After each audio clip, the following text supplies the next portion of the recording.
시청자 여러분 안녕하십니까. 하루의 뉴스를 정리해드리는 YTN 뉴스나이트입니다. 이낙연 전 민주당 대표 탈당하자마자 이준석 전 대표에게 적극 손을 내밀고 있습니다. 두 사람 연대에는 적극 문을 열어놨지만 살짝 온도차가 감지되죠. 총선 앞두고 분열이 일어나고 있는 민주당의 문재인 전 대통령은 통합의 메시지를 전달했습니다. 그러나 오늘 공교롭게도 친명계에서는 친문 인사들에 대한 비판 목소리가 나왔는데요. 행간 읽어보겠습니다. 디테일 화법으로 관심을 받고 있는 한동훈 비대위원장, 오늘은 봉다리 응원으로 불렸던 퍼포먼스 사진을 공개했습니다. 자, 어떤 논란 대응 차원인지 나이트 포커스에서 함께 다뤄보겠습니다. 금요일 뉴스 나이트, 오늘의 헤드라인 도시고 본격 출발합니다.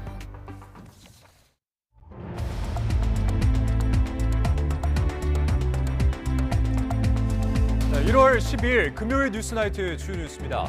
지난 2022년 윤석열 대통령 방미 때 불거진 MBC의 자막 논란과 관련해서 법원이 정정 보도를 판결했습니다. 명확하지 않은 발언을 자막으로 보도해 허위 보도에 해당하는 건데 MBC는 항소 의사를 밝혔습니다. 이낙연 전 민주당 대표가 세대 통합 모델을 언급하며 이준석 전 국민의힘 대표에게 연대를 공개 제안했습니다. 원칙과 상식 의원들은 미래 대연합이란 이름으로 신당 창당에 들어갑니다. 마약 투약 혐의로 수사받다 숨진 배우 이선균 씨 사건에 대해서 문화예술인들이 한 목소리를 냈습니다. 수사 과정에 대한 진상 규명과 인권 보호와 알 권리 사이의 기준 마련을 촉구했습니다. 류일인 위원장의 민원사주 의혹으로 촉발된 방송통신심의위원회 내분이 격화되고 있습니다. 방심위는 야권 추천위원 해촉 건의안을 의결했고 방심위 직원들은 류일인 위원장을 권익위에 신고했습니다. 친이란 후티 반군이 홍해를 위협하며 세계 물류 피해가 현실화하자 미국과 영국이 처음으로 보복 공습에 나섰습니다. 가자 전쟁이 확대될 수 있다는 우려가 나오고 있습니다. 이번 주말은 전국이 맑은 가운데 아침에 반짝 추위가 나타나겠습니다. 휴일에는 기압골이 통과하며 전국에 눈이나 비가 내리겠습니다. 네, 바이든이냐 날리면이냐, 윤석열 대통령의 재작년 미국 방문 당시 발언이 보도되면서 큰 논란을 낳았었죠. 자, 이를 두고 MBC가 정정 보도를 해야 한다는 법원의 판단이 나왔습니다. 먼저 김태원 기자가 전해드립니다. 재작년 9월 미국 뉴욕에서 열린 글로벌 펀드 재정기업 회의에 참석한 윤석열 대통령. 바이든 미국 대통령을 만난 뒤 행사장을 빠져나오며 남긴 이 발언으로 논란이 일파만파 커졌습니다.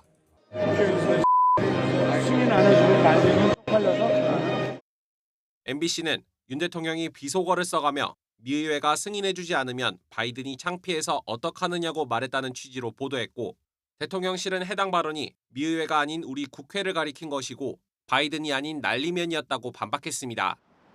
외교부는 해당 보도로 우리 외교에 대한 신뢰가 침해됐다며 MBC를 상대로 정정 보도를 청구했습니다. 1년 동안 이어진 재판 결과 1심 재판부는 외교부 손을 들어줬습니다.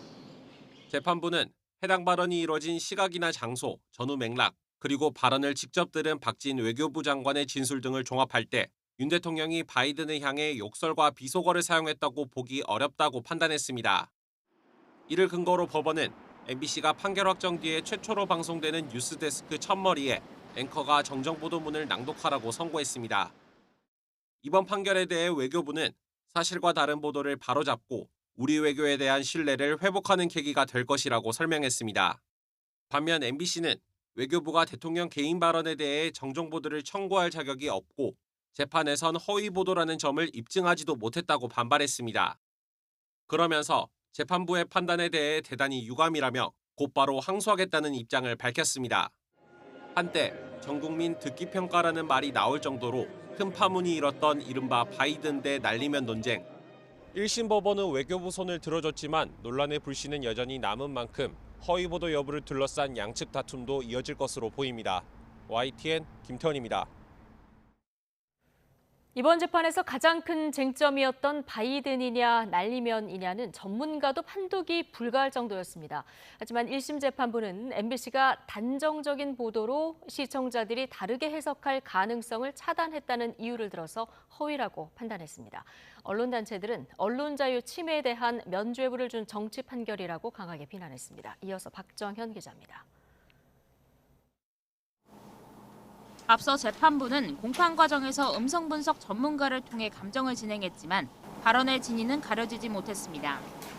영상의 배경음악과 주변인들 말소리 등이 섞여 판단할 수 없다고 결론 내린 겁니다. 재판부는 그러나 윤 대통령 발언이 기술적인 분석으로도 밝혀지지 않았는데도 MBC가 단정적인 보도로 시청자의 해석을 차단했다고 지적했습니다. 특히 윤 대통령이 바이든이라고 말했다는 주장을 강화하기 위해 미국을 자막에 추가해 왜곡했다며 보도가 허위라고 판단했습니다. 직접적 당사자가 아닌 외교부가 청구권이 있는지에 대해서도 재판부는 보도 내용과 각계 반응을 고려할 때 연관성이 인정된다고 덧붙였습니다. 판결 결과를 놓고 언론단체와 학계는 우려를 나타냈습니다. 언론노조는 이번 판결이 비록 1심이지만 국가가 언제든 국익을 명분으로 언론을 통제할 판례를 남겼다는 점에서 언론 자유 침해에 법적 면죄부를 준 정치 판결이라고 강하게 비판했습니다. 언론학자들도 이번 판결이 기자들의 자기 검열 강화로 이어질 수 있다며 쓴소리를 남겼습니다. 어떤 팩트에 기반해서 조금이라도 해석을 내놓거나 당연하다고 믿었을 땐 그 위험은 감수해야 할 거야 라고 굉장히 무서운 경고를 내린 거라고 생각해요. 이에 대해 보수 성향인 MBC 제3노조는 법원 판결에도 MBC가 즉각 항소에 나서는 등 반성하고 개선할 가능성이 없어 보인다고 지적했습니다. YTN 박정현입니다. 정부 승소 판결을 받아본 대통령실은 MBC가 자막 조작으로 허위 보도를 낸 건 대단히 무책임한 일이라고 지적했습니다. 당시 야당이 가세해 한미 신뢰가 위험에 처한 것도 유감이라면서 이번 판결로 소모적 정쟁이 가라앉길 기대한다고 말했습니다. 조은지 기자입니다. 외교부 승소 판결이 나오고 5시간 반 뒤 대통령실은 법원이 MBC의 허위 보도와 그로 인한 심각한 피해를 인정했다고 규정했습니다. MBC는 윤석열 대통령 목소리에 바이든이라는 자막을 달았지만 법원의 정밀한 음성 감정으로도 이를 확인하지 못했다고 강조했습니다. 공연이라고 주장하는 방송이 과학적이고 객관적인 확인 절차도 없이 자막을 조작하면서 국익에 중대한 영향을 미치는 허위 보도를 낸 것은 대단히 무책임한 일입니다. 또 야당이 당시 잘못된 보도를 사실인 것처럼 호도해 논란에 가세했다. 동맹국인 한미 신뢰가 손상 위험에 처했었다며 유감스러운 일이라고 비판했습니다. 대통령실은 이번 판결로 우리 외교와 정부에 대한 국민의 신뢰가 회복될 거라고 기대했습니다. 사실과 다른 보도를 바로잡고 사실에 근거하지 않은 소모적 정쟁을 가라앉히며 어느덧 16개월이 넘은 비속어 논란에 대해 윤석열 대통령은 동맹 훼손, 가짜뉴스를 언급하며 그동안 수차례 비슷한 입장을 보여왔습니다. 그런 가짜 뉴스로 이간질하려고 아주 악의적인 그런 행태를 보였기 때문에 여당인 국민의힘은 진실의 끝은 사필 규정, 사과하는 게 공영방송의 올바른 자세라고 평가했고 야당인 더불어민주당은 코미디 같은 판결로 나라 망신이라며 윤석열 정부의 눈 가리고 아웅에 법원이 동참한 꼴이라고 비판했습니다. 이른바 바이든 날리면 사태는 용산시대 상징이던 출근길 약식회견 폐지로까지 이어졌습니다. 법원의 1심 판결은 나왔지만 정치권에서도 2라운드가 시작되는 분위기입니다. YTN 조은지입니다. 민주당을 탈당한 뒤 창당 작업에 속도를 내는 이낙연 전 대표가 이준석 전 국민의힘 대표에게 함께하자며 연대 필요성을 강조했습니다. 이준석 전 대표도 최대 공약수를 찾을 거라며 호응했는데 전직 거대 양당 대표의 움직임이 제3지대 세력화의 최대 변수로 떠오르는 모습입니다. 이준엽 기자의 보도입니다. 다당제를 내세우며 민주당과 결별한 이낙연 전 대표는 자신의 신당 이름을 가칭 새로운 미래로 정하고 본격적인 세력 규합에 나섰습니다. 특히 별도로 창당을 준비 중인 이준석 전 국민의힘 대표에게 손을 내밀었습니다. 이준석 전 대표는 이 청년 정치를 상징하는 분이 돼 있고요. 저는 좀 외람됩니다만은 경험 많은 정치인의 대표격으로 돼 있지 않습니까? 협력의 방법이 뭔지는 그렇죠. 앞으로 논의해 봐야 되겠지만 어제 함께 해야 한다고 생각합니다. 두 사람이 함께하면 세대 통합의 모델이 될 수 있다며 시너지 효과를 부각했습니다. 오는 20일 창당을 목표로 가칭 개혁신당을 추진하는 이준석 전 대표도 호응했습니다. 이낙연 전 대표 등이 연대의 구심점이 될 수 있다고 평가하며 최대 공약수를 찾는 노력을 이어가겠다고 강조한 겁니다. 최대 공약수를 찾기 위한 노력을 계속할 것 같습니다. 저는 선입견 없이 여러 주체들과 대화를 하고 또 같이 만나는 자리들을 또 가져볼 생각입니다. 물론 이견이 있는데 무턱대고 합치진 않을 거라며 연대 논의 과정에서 팽팽한 기싸움을 예고했습니다. 민주당을 탈당한 3인방 역시 신당 계획을 발표하며 일단 독자 행보에 나섰습니다. 정태근 전 한나라당 의원과 박원석 전 정의당 의원 등이 대열에 합류했지만 관심을 끌었던 이낙연 전 대표와의 구체적인 연대 방안은 내놓지 않았습니다. 지금 신당을 추진하고 있는 여러 세력들과 이제 본격적인 대화를 시작할 겁니다. 늦어도 설 전에는 우리 국민들한테 설 선물로 여러 제3지대 세력이 우선 각계 약진하는 건 본격적인 연대 국면에서 최대한 목소리를 내려는 전략과 무관치 않아 보입니다. 거대 양당에 맞서 의미 있는 성과를 내려면 협력은 필수란 인식은 공유하는 만큼 치열한 줄다리기가 예상됩니다. YTN 이준엽입니다. 네, 총선을 앞두고 이낙연 전 대표와 비주류 의원들이 잇따라 탈당한 데 대해서 이재명 대표와 민주당 지도부는 추가 이탈 방지 방안을 고심하고 있습니다. 변수는 공천 컷오프 가능성이 큰 하위 평가 20% 명단에 누가 포함됐는지와 수긍 여부가 될 것으로 보입니다. 박기환 기자가 보도합니다. 민주당 지도부는 이낙연 전 대표와 원칙과 상식에 잇따른 탈당과 신당 창당 선언에 파장이 확산하지 않는 데 주력하고 있습니다. 거듭 통합을 강조한 문재인 전 대통령의 발언을 전하며 어수선한 분위기 다잡기에 나섰습니다. 당의 단합과 화학적 결합이 굉장히 중요한데 그런 분열적 요소가 자꾸 일어나는 것에 대해서는 걱정을 많이 하셨습니다. 그래서 조금 더 당을 통합적으로 운영했으면 좋겠다. 자택에서 회복에 주력하는 이재명 대표는 당무에 공식 복귀하기 전인 만큼 반응을 자제했지만 이 대표 측 관계자들은 통합과 단합에 대한 이 대표의 생각만은 변함없다고 강조했습니다. 하지만 당 일각에선 이 대표가 단순히 통합 의지만 내세울 게 아니라 실질적인 행동을 보여야 한다는 주장이 터져나오고 있습니다. 이미 중호의 정치를 종식하겠다고 하고 나부터 돌아보겠다 이런 말씀을 하셨기 때문에 그거는 이제 말씀을 하신 거고 행동으로 보여주셔야 될 때인 것이죠.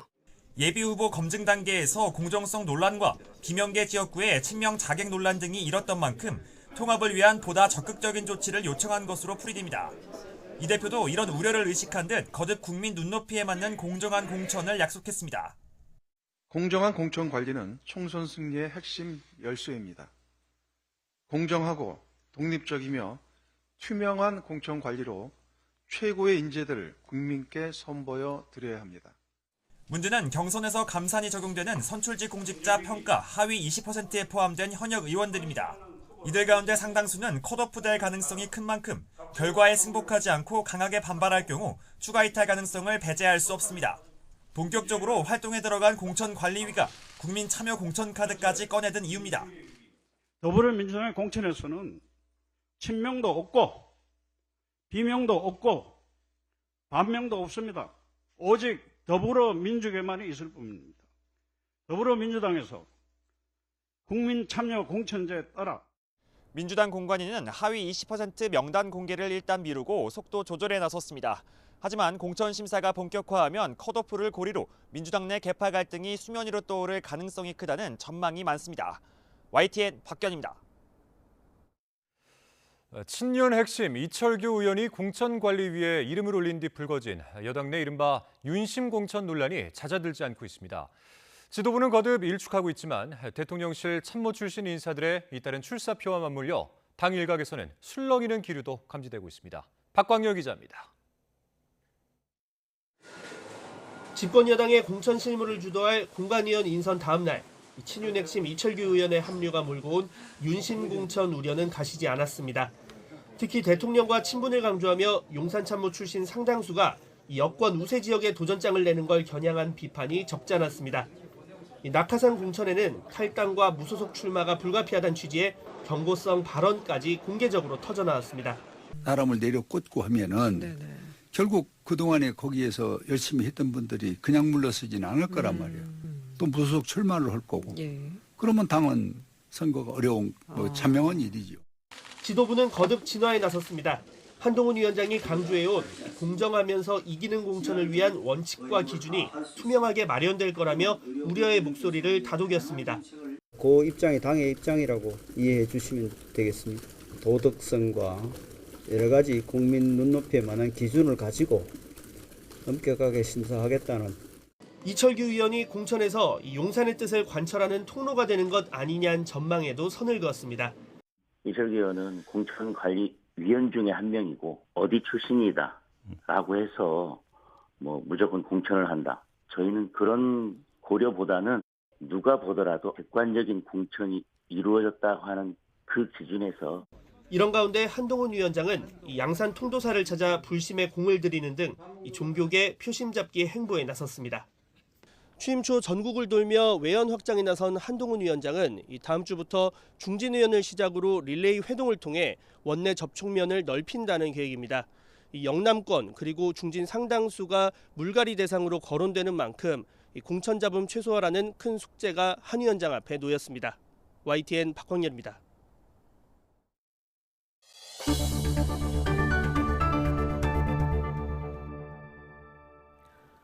봉준호 감독을 비롯한 문화예술인들이 마약 투약 혐의로 경찰 수사를 받다 세상을 떠난 배우 이선균 씨 사건의 진상규명을 촉구했습니다. 이들은 고인에 대한 수사 과정에 부적법한 정보 유출이 없었는지 밝혀야 한다며 이선균 방지법을 만들겠다고 목소리를 모았습니다. 차정윤 기자입니다. 고 이선균 씨의 동료 배우와 감독을 포함한 문화예술인들이 검은색 옷을 입고 연단 위에 섰습니다. 고인과 영화 기생충에서 호흡을 맞춘 봉준호 감독을 비롯해 장항준 감독, 가수 윤종신 씨 등이 자리에 참석했습니다. 지난 2개월여 동안 그에게 가해진 가혹한 인격살인에 대해 우리의 입장을 밝히는 것이 유명을 달리한 동료에 대한 최소한의 도리라 생각하여. 문화예술인들은 우선 이 씨에 대한 경찰 수사 과정에서 보안에 한치의 문제도 없었는지 철저히 조사해야 한다고 촉구했습니다. 특히 3차례에 걸친 경찰 조사가 모두 공개 소환으로 이뤄진 점을 언급하며 적법한 범위에 해당하는지 명백히 밝혀달라고 요구했습니다. 수사가 진행되는 동안 공보 책임자의 부적법한 언론 대응이 없었는지, 부적법한 답변을 한 사실은 없는지 한치의 의구심도 없이 조사하여 그 결과를 공개해 주기를 요청합니다. 언론과 정부, 국회를 향해서도 목소리를 높였습니다. 특정 보도를 언급하며 공공의 이익이라는 보도 목적에 부합하지 않는 선정적 기사는 모두 삭제해달라고 요청했습니다. 아울러 피의자 인권과 국민의 알 권리 사이 명확한 원칙과 예외 기준을 마련하도록 입법적 노력이 필요하다고 덧붙였습니다. 혐의 사실과 동떨어진 사적 대화에 관한 고인의 음성을 보도에 포함한 KBS는 공영방송의 명예를 걸고 오로지 국민의 알 권리를 위한 보도였다고 확신할 수 있는가? 이번 성명 발표는 영화 방송업계 29개 단체와 문화예술계 종사자 2천여 명이 뜻을 함께한 가운데 연대회의는 성명서를 국회의장과 경찰청, 언론사 등에도 전달할 예정이라고 밝혔습니다. YTN 차정은입니다. 현직 검사 신분으로 총선에 출마해 논란을 빚은 김상민 부장검사에 대해서 대검찰청이 법무부에 중징계를 청구했습니다. 대검은 정치적 논란을 불러일으킬 수 있는 출판기념회를 자제하는 등 작은 논란도 일으키지 않도록 주의하라고 특별 지시를 내렸습니다. 홍민기 기자입니다. 정치적 중립 의무 위반으로 감찰을 받고도 결국 총선에 출마한 김상민 대전고검 검사에 대해 대검찰청이 중징계를 청구했습니다. 대검감찰위원회 심의를 거쳐 정직과 면직, 해임 가운데 하나를 법무부 검사징계위원회에 요구한 겁니다. 김 검사는 서울중앙지검 부장검사였던 지난해 추석, 고향인 창원 주민들에게 총선 출마를 예고하는 듯한 안부 문자를 보내 논란을 빚었고 감찰을 받던 도중 사직서를 내고 출마 신호탄인 출판 기념회까지 강행하면서 이원석 검찰총장의 경로를 샀습니다. 검찰이 진상조사를 미적대 오히려 출마를 결심하게 됐다고 주장한 김 검사는 보란듯이 출마 회견을 열고 지역 주민을 위해 헌신하겠다고 밝혔습니다. 제가 만일에 지금 이런 신문을 가지고 어떤 정치적 논란이 있는 사건을 처리하거나 한다면 그런 논란이 있을 수 있겠지만 지금 그런 부분에 대해서는 일절 활동을 안 하기 때문에. 마찬가지로 창원지검 마산지청장 근무 중 정치권 인사를 접촉해 감찰을 받은 박대범 광주고검 검사는 총선 출마 의사를 접었지만 중징계 청구 대상에 포함됐습니다. 대검은 또 총선을 앞두고 공직자로서 작은 정치적 논란도 일으키지 말라고 전국검찰청에 특별 지시했습니다. 정치적 논란이 불거질 수 있는 출판 기념회 등을 하거나 SNS 등에서 특정 정당이나 후보자에 대한 지지 반대 의사를 밝히는 등 중립 의무를 위반하지 않도록 각별히 주의하라고 강조했습니다. 하지만 법무부가 이들에 대해 중징계를 결정해도 현실적으로 총선 출마 자체를 막기는 어려운 상황입니다. 사표 수리와 관계없이 총선 90일 전에만 사직서를 내면 공무원도 출마할 수 있다는 이른바 황운하 판례 때문입니다. YTN 홍민기입니다. 유일인 방송통신심의위원장의 민원사주 의혹 논란으로 내분이 일고 있는 방심위 사태가 치열한 국면으로 치닫고 있습니다. 방심위는 긴급 전체회의를 열어 유일인 위원장 사퇴를 촉구하던 야권 위원 2명의 해촉 건의안을 의결했고 두 위원을 비롯해서 방심위 노조는 이에 반발하고 있습니다. 유환웅 기자입니다. 지난해 11월 방심위가 뉴스타파의 김만배 허위 인터뷰를 인용 보도했다며 방송사들의 무더기 과징금 결정을 내리기 전 유희림 방심위원장 가족과 지인들이 심의 민원을 냈던 사실이 폭로되면서 내부는 촉발했습니다. 7명의 방심위원 중 야권위원 3명은 위원장이 민원을 사주한 의혹을 받는데 안건 심의에 참여하는 것은 이해충돌방지법 위반이라며 위원장 회의 불참과 사퇴를 요구해왔습니다. 유 위원장은 민원인 개인정보 유출은 범죄라며 내부 감사와 검찰 고발을 지시하며 맞섰습니다. 내분이 격화되며 지난 9일 회의 도중 야권 위원인 옥시찬 위원이 방심위원장을 향해 욕설하는 일이 벌어졌습니다. 이에 방심위 여권 위원 4명은 전체 회의를 주도해 욕설과 회의 안건 유출 책임을 물어 옥시찬 위원과 또 다른 야권 위원인 김유진 위원 해촉 건의안을 통과시켰습니다. 즉각 야권 위원들은 방심위 노조와 함께 전체 회의 결정을 비판했습니다. 공정성과 독립성 그리고 중립성이 생명인 방심위를 철저하게 유린하고 있는 유일임 위원장과의 싸움에서 물러나게 돼서 안타깝기 짝이 없습니다.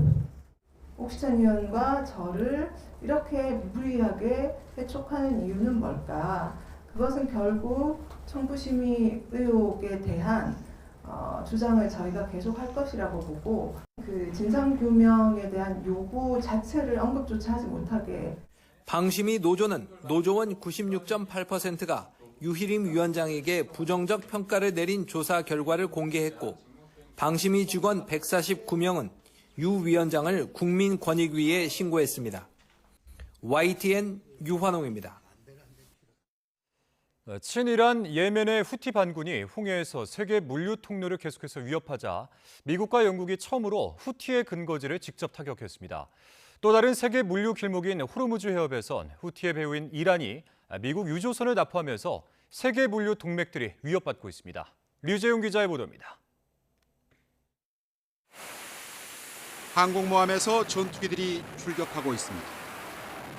미국과 영국을 중심으로 한 20여 개 나라 다국적군이 처음으로 예멘에 있는 후티 반군의 병참기지, 무기고, 항공망 시스템 등 10여 곳을 타격했습니다. 순항미사일과 토마호크 미사일 등이 대규모로 동원됐습니다.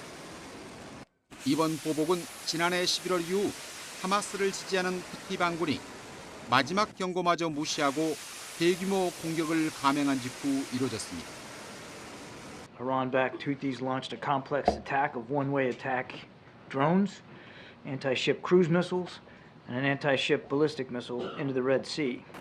조 바이든 미국 대통령은 작전 직후 추가 조치도 주저하지 않을 것이라고 경고했고 우리나라와 일본 등 10여 개 나라도 지지 성명을 발표했습니다.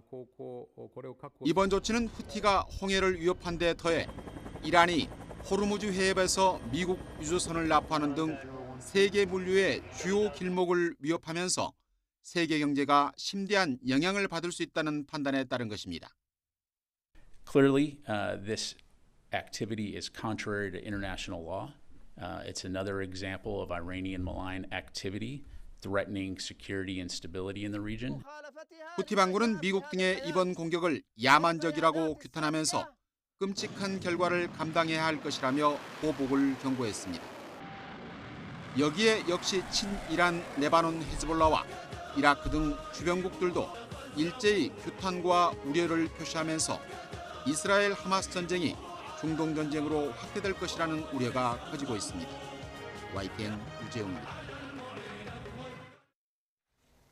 우리나라를 포함한 10개 나라는 홍해의 항행 안전을 고도로 위협해온 예멘 후티 반군에 대한 미국과 영국군의 공습을 지지하는 공동성명을 발표했습니다. 한국과 미국, 영국, 호주, 캐나다, 독일과 덴마크 등 10개국 정부는 성명을 내고 이번 미영 합동 공습을 자위권에 따른 것이라고 규정했습니다. 미국 전기차 업체 테슬라의 독일 공장이 홍해에서 발생한 예멘 후티 반군의 선박 공격에 따른 직접적인 피해자가 됐습니다. 테슬라는 현지 시간 11일 성명을 통해 독일 베를린 외곽의 그린하이드 공장에서 대부분의 자동차 생산을 오는 29일부터 다음 달 11일까지 중단할 것이라고 밝혔습니다. 테슬라는 홍해에서 발생한 선박 공격 탓에 수송로가 바뀌면서 결국 부품 부족을 초래해 이런 일이 일어났다고 설명했습니다. CES에서는 참가 기업 가운데 가장 놀라운 기술과 아이디어를 선보인 업체에 최고 혁신상을 수여합니다. 수상 기업 27곳 가운데 한국 기업은 무려 8곳에 달해서 최다 수상국의 영예를 안았는데요. 톡톡 튀는 아이디어로 무장한 수상작들을 김태민 기자가 만나봤습니다. 버튼을 누를 때마다 울리는 진동으로 오타 없이 손쉽게 글씨를 입력합니다. 시각장애인용 자판으로 CES 참가 첫 해 최고 혁신상을 받은 우리나라 신생기업의 제품입니다. 시각장애인들은 스마트폰이 평평해서 그동안에 실시간 채팅하는 것에 많은 어려움을 가지고 있었는데 저희는 촉각 기반으로 그들이 입력하는 것을 쉽고 빠르게 할 수 있는 구조를 가지고 있습니다. 이 키보드는 이렇게 한 손에 들어올 정도로 작아서 들고 다니거나 다른 기기와도 쉽게 연결할 수 있습니다. 나에게 필요한 영양분만 골라 담은 맞춤형 알약입니다. 마치 프린트하듯 찍어낸 이 영양제를 먹으면 성분 특성에 맞춰 캡슐이 녹으며 정확한 지점에서 약효를 발휘합니다. 이른바 4D 음식 프린팅으로 이름 붙인 이 기술로 이 업체는 2년 연속 혁신상을 받았습니다.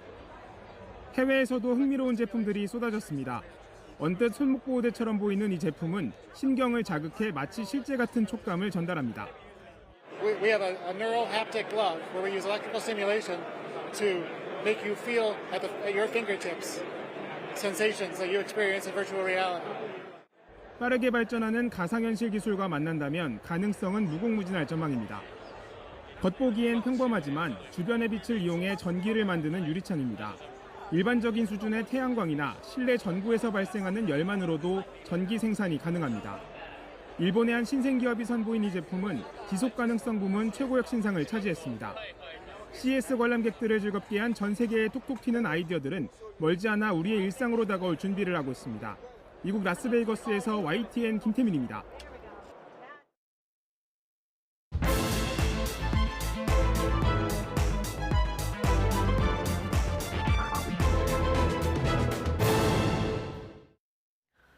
정치권 관심 뉴스들 진단해보는 나이트 포커스. 오늘은 정호김, 김영주 전직 의원 두 분 모셨습니다. 어서 오십시오. 네, 안녕하십니까. 제3지대 움직임이 속도를 내는 모습입니다. 가장 큰 관심은 역시 두 전직 대표의 연대, 낙준연대 결성 가능성인데요. 현재 시점에서 두 사람의 거리는 얼마나 될까요? 발언 듣고 두 분 패널 의견 들어보겠습니다. DJP 연합보다 가까운 거리에 있는 사람들이다. 네. 이런 말씀하셨더라고요. 좀 더 풀어주신다면 어느 정도로 가깝습니까? 지금 거리에 와 있습니까? 이준석 전 대표와 저는 그 정도의 차이가 있는 것은 아니다. 속칭 반윤 비명예라는 점에서는 공통되다. 혹시 이런 말씀이실까요? 그 정도는 벗어났지요. 이준석 전 대표는 이 청년 정치를 상징하는 분이 돼 있고요. 예. 뭐 저는 좀 외람됩니다만은 경험 많은 정치인의 대표격으로 돼 있지 않습니까? 그런 점에서는 세대 통합의 모델이 될 수도 있다. 나머지 세력과는 아직까지 한강 정도의 강이 흐르고 있을 수 있다. 네. 근데 뭐 두 강이 못 이을 강남과 강북을 못 이을 건 아니거든요. 민주당 내에 제가 알고 있는 인사들이 지금은 네가 한강처럼 보지만은 나중에 실제로 만나서 이야기해 보면은 어떤 분들과는 지중해처럼 느껴질 수도 있을 거다. 네. 이런 비유를 하기도 하시더라고요. 근데 뭐 저는 선입견 없이 여러 주체들과 대화를 하고 또 같이 만나는 자리들을 또 가져볼 생각입니다. 네. 자, 이낙연 전 대표는 DJP 연합보다 가깝다. 그리고 세대 통합의 모델이 될 수 있다. 상당히 적극적인 발언을 내놓고 있고요. 이준석 전 대표도 물론 연대에 굉장히 적극적이긴 합니다. 최대 공약수 찾아야 한다는 얘기를 했는데 방금 들어보셨지만 내가 이런 얘기를 들었다라고 하면서 얘기를 해보면 한강 정도 생각했던 게 지중해가 될 수도 있다 이런 얘기를 하고 있거든요. 살짝 온도차는 좀 느껴지는 것 같아요.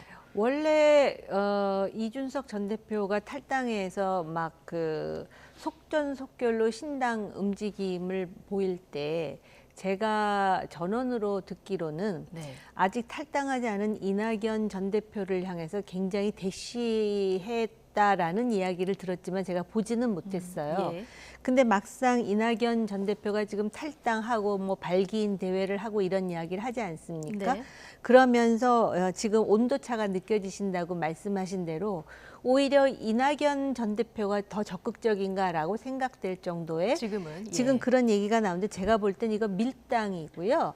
아마 다음 달 설 전까지는 이런 밀당을 하면서 설날에 올릴 어떤 그 밥상 메뉴에 이게 들어가야 되지 않겠습니까? 그때쯤은 마치도 뭔가가 이루어질 것 같은 분위기 조성 이런 걸 다 생각하지 않을까요? 왜냐하면 두 사람이 당대표를 했을 뿐만 아니라 두 분 다 중요한 선거에서 아주 갈목할 만한 승리를 이끈 그런 그 기록을 있죠. 가지고 있어요. 그렇기 때문에 지금 나름대로 여러 가지 그 노림수가 있을 거고요. 과연 그 최선은 아니더라 하더라도 차악의 선에서 어느 선에서 타협할 것인가에 대해서 지금 굉장히 그 수싸움을 벌이고 있는 거예요. 웃으면서. 네, 웃으면서 수싸움을 하고 있다. 설 밥상까지는 주도권을 잡기 위한 어떤 밀당이 계속 될 거라고 보셨는데요. 김영주 전 의원께서 어떻게 보십니까? 이제 뭐 그 주도권과 각자가 이제 발기인 대회라든지 창당 대회를 통해서 그러니까 무조건 합하는 것도 있지만 합하는 과정에서 자기의 그 합한 당내의 주도권을 갖기 위한 자체적인 노력들이 있어야 될 것 같습니다. 그러니까 자기 주가를 높인 상태에서 결합하는 방식으로 갈 것이고요.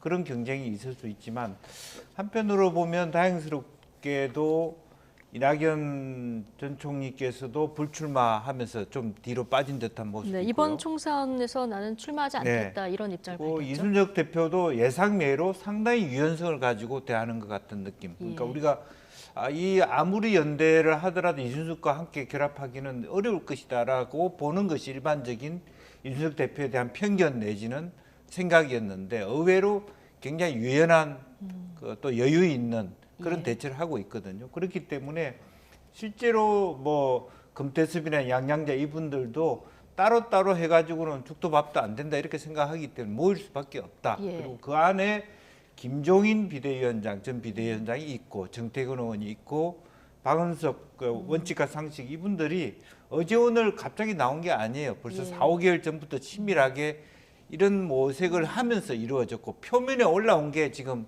연말 연시를 택한 것이거든요. 그래서 상당히 체계적이고 빠르게 결합돼 갈 수 있다라고 하는 부분이고 지금 다만 당장 논의가 나온 게 아니라 그렇습니다. 지금까지 물밑에서 계속 얘기가 나온 부분이기 때문에 불이 붙으면 의외로 빨라질 수 있다. 이렇게 심지어는 뭐 원칙과 상식과 이낙연 전 총리의 탈당 날짜도 조율했거든요. 그러니까 이낙연 총리 뒤에 원칙과 상식이 나오면 이낙연 총리 따라 나오는 모습이기 때문에 하루 전에 나오는 치밀함까지 보였다라고 하는 것은 상당히 물밑으로는 상당한 연대와 체계적인 소통이 존재하고 있다. 네. 그렇게 봐야 될 것 같습니다. 이미 다 계획된 판이었다. 이게 좀 실행되고 있다는 네. 이런 의견을 주셨는데 어쨌든 이제 밀당이 계속된다고 하셨으니까요. 그러려면 이제 어쨌든 큰 축은 이낙연 전 대표 그리고 이준석 전 대표가 큰 축으로 세력을 모으지 않겠습니까? 그러면 이낙연 신당, 이준석 신당의 여론 지형이라던가 아니면 누가 현역 의원을 더 많이 끌어들이냐 뭐 이런 부분이 조금 변수가 되는 겁니까? 이제 그렇게 생각할까봐 네. 그 원칙과 상식 그 팀은 지금 현역 의원이 3명이나 되잖아요. 예. 그러니까는 처음에 분위기는 이낙연 전 대표하고 당장이라도 뭉칠 것 같이 그러다가 이원우 의원이 딱 브레이크를 밟지 않습니까? 그러면서 좀 따로 가는 게 좋겠다 이렇게 얘기하잖아요. 예. 그거는 뭐냐면은 당장 기호 3번을 다루려면 현직 국회의원이 필요한데 우리는 벌써 3명이나 있어라는 거예요. 이게 지금 딜레마가 뭐냐면은요. 예를 든다면은 그냥 기업처럼 상품을 만들어서 매출액을 올리는 그러한 조직이라면 그러면은 매출액만 올라가면은 자기도 보너스를 얻을 수 있는 그런 조직이 아니잖아요.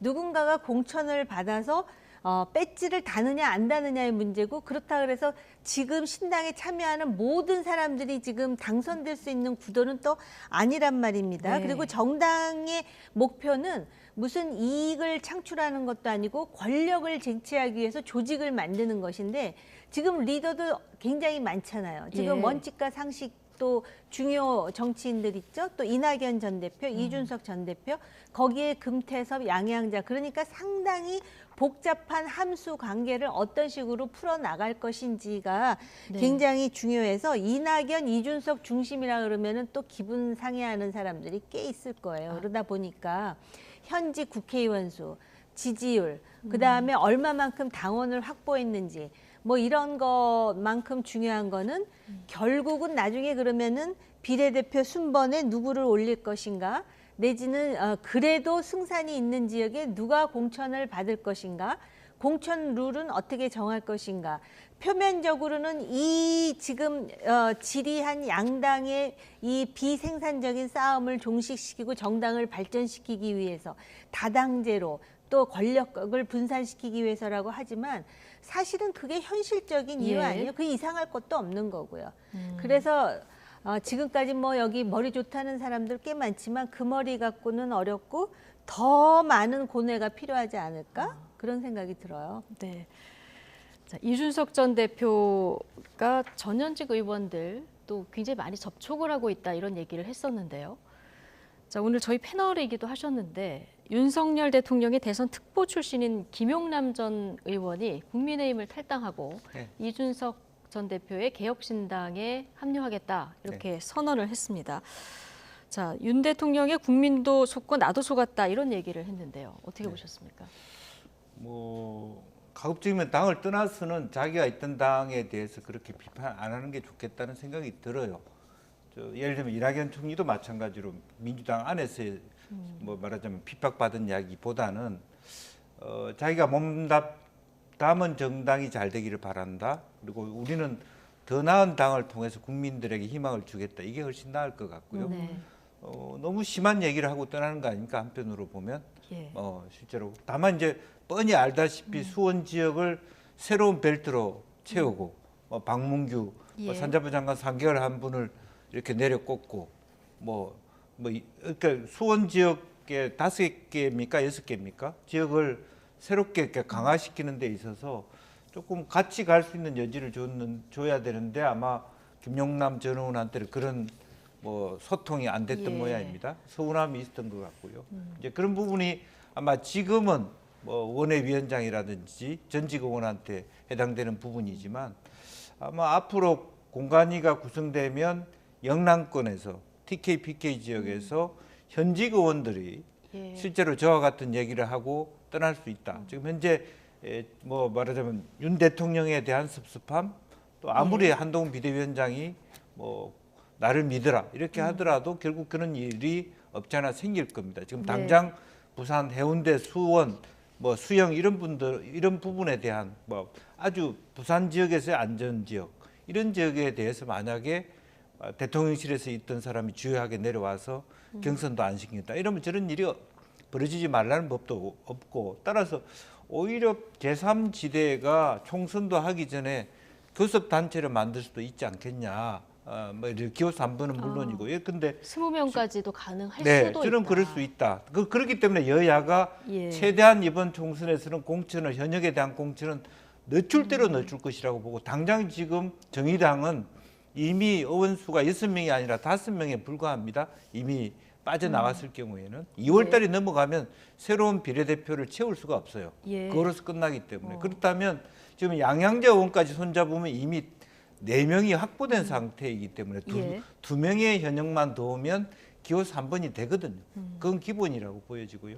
이제 그런 상황에서 2월까지 아마 속도를 내자면 그런 정도의 욕심도 낼 수 있지 않을까. 오히려 교섭단체 구성을 하고 난 다음에 총선에서 그 수보다 원수가 줄어들 수도 있겠죠. 뭐 역으로 보면 어떻게 평가받느냐에 따라서. 그래서 우리가 예측하기 힘든 총선이 되었다.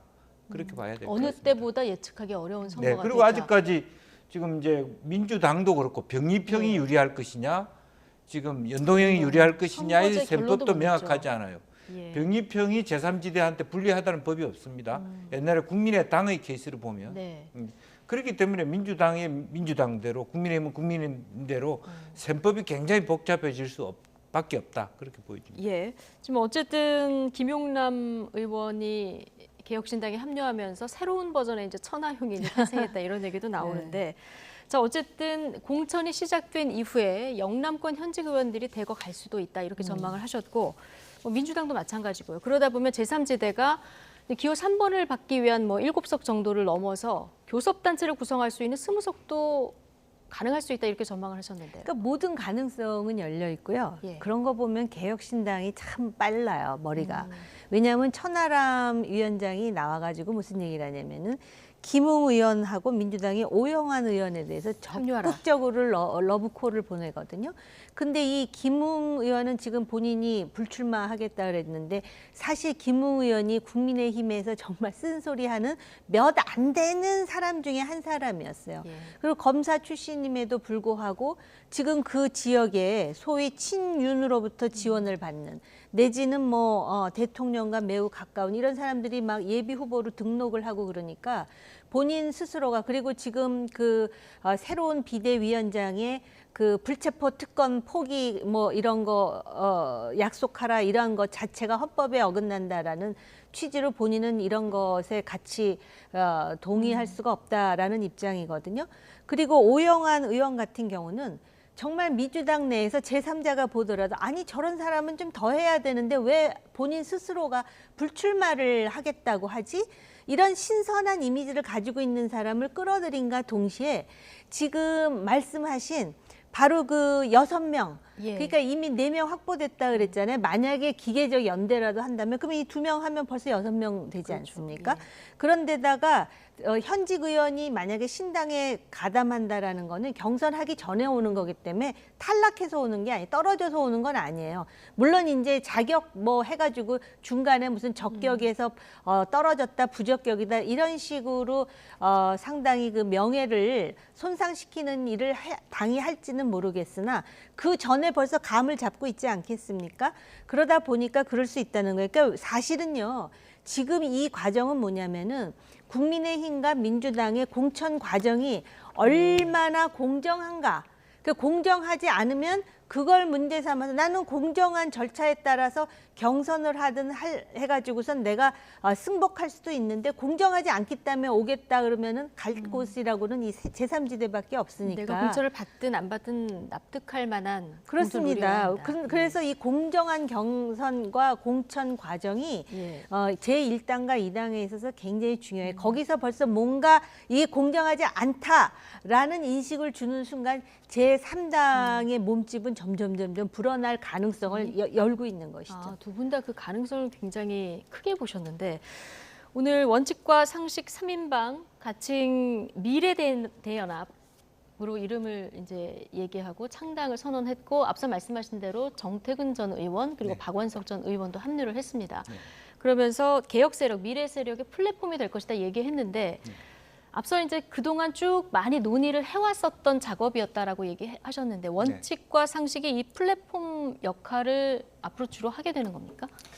뭐 원칙과 상식만 하는 게 아니라 다 같이 이제 연대 회의를 꾸리겠죠. 그러니까 그 완오브댐으로 다 같은 지분을 갖고 있고 그렇지만 모두 다 똑같은 지분으로 할 수 없는 상황이기 때문에 어떤 세를 자체적으로 그러니까 뭐 이낙연 그 전 총리를 따르는 분들은 뭐 새로운 미래든 뭐 새로운 선택이든 그런 이름으로 많은 당원들을 모으고 이준석 대표는 이준석 대표로 모아서 통합을 했을 때 그 시너지를 낼 수 있는 뭐 그런 부분을 하고 이제 실질적인 실무적으로 아마 뭐 연대 회의 같은 걸 통해서 일정하게 아까 가이드라인을 시한을 정하지 않습니까? 설 전에는 이것을 이뤄내겠다. 어쨌든 창준이든 어쨌든 통합 당 기구를 통합해 가는 그런 과정이 있을 거라고 보이지고 이제 그런 의미에서 이낙연 신당과 원칙과 상식 신당만의 시너지는 민주당만의 어떤 제2당의 이미지이기 때문에 그걸 뛰어넘는 그런 시도를 하고자 하는 독자 행보들을 하고요. 또 그래서 세대와 계층과 또 뭐랄까 이념 보수 진보를 아우르는 그런 어떤 지금보다 나은 어떤 다당제 구조로 가기 위한 비전을 만들려고 노력을 하겠죠. 예. 자, 이낙연 전 대표 그리고 현역 의원들 탈당으로 지금 민주당 내부는 좀 뒤숭숭한 이런 분위기인데요. 이런 가운데 오늘 문재인 전 대통령이 당의 통합적인 운영을 주문했습니다. 홍익표 원내대표 발언으로 듣고 오시겠습니다. 요즘 그 탈당 관련해서 이슈에 대해서 말씀이 있었는지. 네, 대통령께서도 그 걱정을 많이 하세요. 그러니까 우리 당이 다가오는 4월 총선을 앞두고 승리하기 위해서는 당의 단합과 그 화학적 결합이 굉장히 중요한데 그러한 그 분열적 요소가 자꾸 일어나는 것에 대해서는 걱정을 많이 하셨습니다. 그래서 조금 더 당을 통합적으로 운영했으면 좋겠다. 그런 여러 가지 방안에 대해서도 당부의 말씀이 있었습니다. 네, 당의 단합과 화학적인 결합이 중요하다. 그러면서 당의 통합적 운영을 강조했거든요. 어떻게 행간을 읽으십니까? 당을 통합적으로 운영할 주체는 이재명 대표 아니에요? 그러니까 제가 듣기로는 이재명 대표가 당을 통합적으로 잘 운영하지 않는다고 들려요. 물론 홍익표 원내대표가 얼마만큼 전달을 정확하게 했는지는 모르겠어요. 근데 이거 액면 그대로 하면 왜냐하면은 이미 이낙연 전 대표는 탈당했잖아요. 본인이 당을 통합적으로 운영하는데 도움을 주고 싶어도 도움을 줄 수 없는 입장이란 말이죠. 그렇다면은 문재인 대통령이 민주당이 잘 됐으면 좋겠다. 그러면서 좀 더 당을 통합적으로 운영했으면 좋겠다라고 얘기한 거는 이재명 대표가 당을 통합적으로 운영하지 않는다라는 매우 완곡하고 간접적인 화법인가? 그렇게 저는 그렇게 해석해요. 근데 비상한 시기에 중심에 민주당이 있어야 한다 이렇게 발언을 했다고 전해지기 때문에 자 민주당이 단합해야 된다. 그래서 민주당 현 지도부에 힘을 싣는 발언이다 이렇게 해석이 되기도 하는데 한편으로 보면 자 통합적인 운영을 강조했기 때문에 또 이재명 대표에 대한 당부의 말이기도 하다 이렇게 보신다는 거죠? 아니요, 저는 민주당이 총선에 이기려면 당의 분열적인 요소가 없고 통합적으로 운영돼야 되는데 좀 더 통합적으로 운영이 안 돼서 지금 분열적인 현상이 일어나고 있다로 해석해요. 자 정호김 전 의원의 해석 들어보셨는데 자 이재명 대표가 지금 뭐 나와서 회의를 하거나 그러진 못하지만 오늘 대독을 통해서 공정한 공천 관리가 총선 승리의 열쇠다. 자, 매우 중요한 이런 얘기를 했습니다. 오늘 그 민주당에서 그 현역 의원 하위 평가 20% 발표는 좀 미룬 이런 상태인데 이 공정한 공천 굉장히 중요한데 앞으로 어떻게 실천되느냐 이 부분이 굉장히 중요하겠죠. 뭐 공정한 공천이라고 하면서도 본인은 이미 자기의 특보들을 거의 찍어내리다시피 그렇게 공천장을 준 거나 마찬가지고 또 정승호 의원과의 문자에 드러났다시피 자기 채채권이 갖고 있는 뭐 그 물론 조사가 끝난 상태가 아니기 때문에 우리가 단정할 수는 없지만 김건태 변호사의 경우에는 컷오프 시키지 말라 이런 식의 예를 들면 일반적으로 이거는 예민한 시기에 저와 같은 문제가 되면 컷오프 대상자 정도는 될 수 있다라고 보여진 부분에 대해서 살려라 죽이라 이런 얘기를 하고 있잖아요.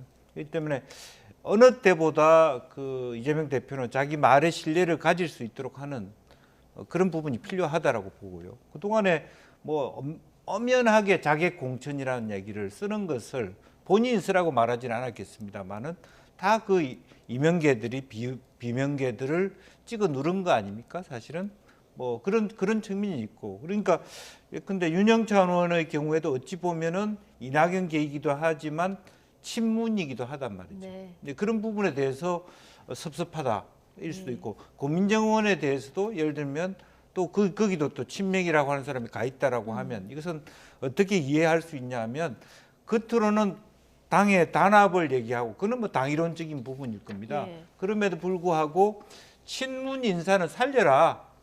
그런 정치적 시그널일 수도 있어요. 내 친문조차도 찍어내리는 그것은 통합적이라고 말할 수 없다. 단결하라는 거하고 통합적 운영은 차이가 있다라고 하는 부분이고요. 그런 시그널을 언제 보여줬냐 하면 사실은 이재명 대표가 그 이낙연 전 총리가 나가려고 하는 그런 분위기 속에서 또 말하자면 그 김대중 전 대통령 탄생 100주년 행사 때 본인이 입원하고 있는 상태에서 사실은 원내대표에다가 대독을 시켜야 되는데 고민정 의원을 대독을 시켰단 말이에요. 그런 부분은 시그널을 준 거죠. 고민정 의원 정도로 내가 살려줄게. 이런 부분에 대한 뭐 혹은 헷갈리게 하는 부분일 수도 있습니다. 최종적으로. 근데 그런 데 대해서 조금 더 친문의 지지, 즉 임종석 의원도 이번에 나올 수 있고 노영민 의원도 나올 수 있고 여러 가지 이광재나 이런 분들이 전해철 의원도 있는데 공개적으로 뭐 자객들이 거기 다 가 있는 거 아니에요? 그런 데 대한 이재명 대표에 대하여 조금 더 헤아려 봐라 라고 하는 부분이고 겉으로 보기에는 이낙연 총리에 대해서 꼬집는 말처럼 보여요. 단결할 시점에 왜 나가냐.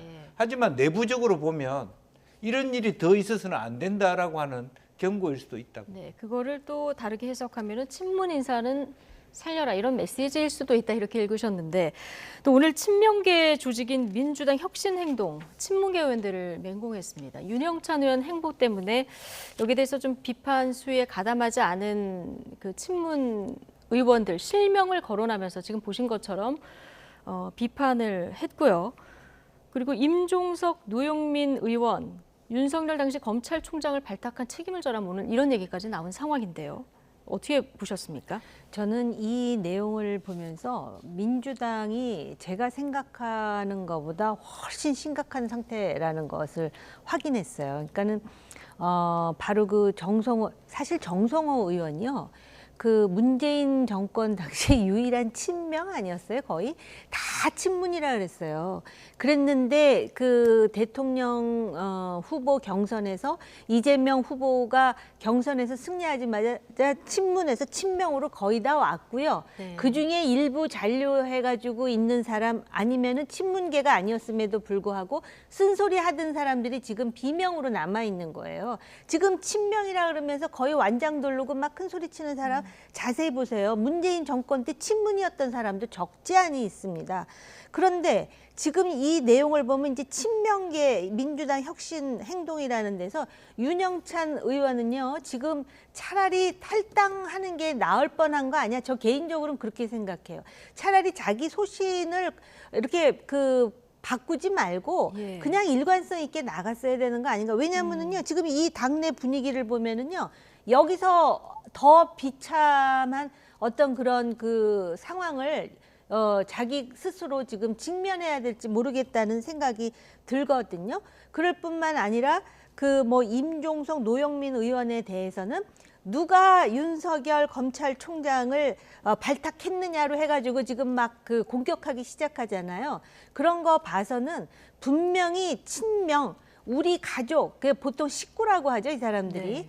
그런 의식이 굉장히 강하고 나머지는 철저히 배척하고 심지어는 정말 어떤 그 정당사에서도 그 목도한 바가 없는 이런 지금 행태가 벌어지고 있어요. 이런 거는 정당이 아니에요. 사실은 정당 이전의 그 상태인 도당이나 붕당 상태라고 볼 수밖에 없어요. 그래서 이낙연 전 대표가 나가면서 과거에는 비주류라는 게 있었다. 근데 이 비주류가 있으면서 서로 경쟁도 하고 정말 당이 위기일 때는 역할 분담을 하고 이러면서 당을 살려왔는데 비주류를 완전히 발본하는 거예요. 발본.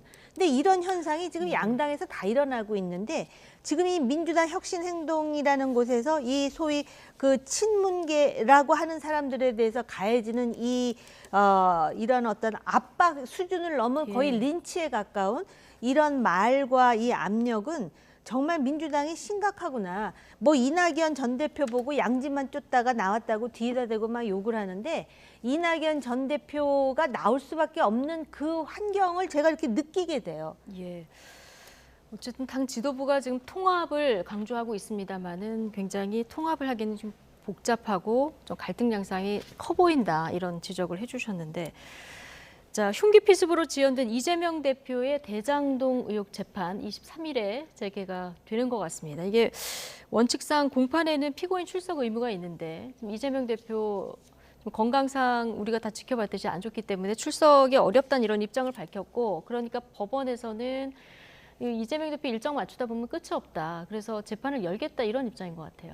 그래 뭐 열겠다는 입장에도 불구하고 실제로 형사재판에는 본인이 없으면 안 되기 때문에 네. 지연될 수밖에 없다고 보여지고 증인 신문이나 반대 신문을 할 수 있지만 바로 2월 달에 인사이동이 있기 때문에 네. 시기적으로 애매하거든요. 따라서 뭐 그 재판을 진행한다 하더라도 몇십 분에 걸쳐서 재판 진행하다 끝마칠 수밖에 없고 반쪽짜리 재판이 될 수밖에 없고 결국 수년 되는 그런 결과를 가질 수밖에 없을 것이다라고 보여집니다. 그리고 실제로 불가피하게 이것이 이제 2월 이후로 3월 달에 가고 또 새로운 재판부가 일정 정도 들어와서 또 여러 가지 어떤 그 공백을 메꾸는 시간이 걸리기 때문에 과연 총선 전에 일정한 결과가 나오기는 난망한 게 아닌가 지금으로서는 그렇게 네. 생각이 듭니다. 자, 이 대장동 의혹 말고도 이재명 대표가 2개 정도 재판을 네. 더 받게 되는데 말씀 들어보면 재판 전에 그 결과가 나오는 어떤 재판은 없을 것 같다 이런 의견이신데요. 네, 지금 뭐 그 피습 사건도 그렇고 지금 어쨌든 퇴원을 했잖아요. 그런데 건강 상태가 안 좋아서 출석하기 어렵다 이렇게 나오는 상황이고 계속해서 수년이 될 뿐만 아니라 이미 말씀하셨듯이 법관 정기 인사가 있다 이겁니다. 예. 그렇게 되면은 또 이제 새로운 법관들이 들어오게 되면은 소위 공판 갱신 절차라는 또 절차를 밟을 수밖에 없는 거 아니에요? 그러다 보면은 총선 전에 그래도 그 사건 3개 중에 하나에 대해서는 결과가 좀 나오지 않겠느냐 했었는데 그것도 쉽지 않을 것 같아요. 근데 그렇다 그래가지고 사법 리스크가 끝나는 건 아닙니다. 계속 진행형으로 가는데 제가 볼 때 그러면 이게 전략적으로 총선뿐만 아니라 대선 때까지 끌고 가겠다라는 건지 물론 이번에 돌발 변수가 나오긴 했습니다만은 지금 어찌됐든 이재명 대표 측은 본인의 건강 문제도 그렇고 또 전략적인 차원에서도 총선은 넘기겠다라는 생각은 확실한 게 아닌가 싶어요. 예. 어쨌든 지금 당이 지금 이탈자가 있기 때문에 굉장히 좀 어수선한 상황에서 이재명 대표가 언제 당무에 직접 복귀하게 될지 이 시점도 좀 주목되는 이런 상황이고요. 자, 한동훈 비대위원장 얘기도 좀 해볼 텐데요. 최근 전국을 순회하면서 방문하는 지역마다 그 지역과의 인연을 좀 강조한 바 있죠. 그동안 발언 듣고 오시겠습니다. 지난 정권 때 한 4번 정도 좌천을 당했었는데요. 그 3번째가 바로 이곳 충북의 진천이었습니다.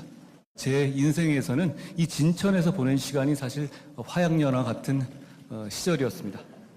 저희 아버지는 춘천 소양로에서 사시면서 춘고를 다니셨습니다.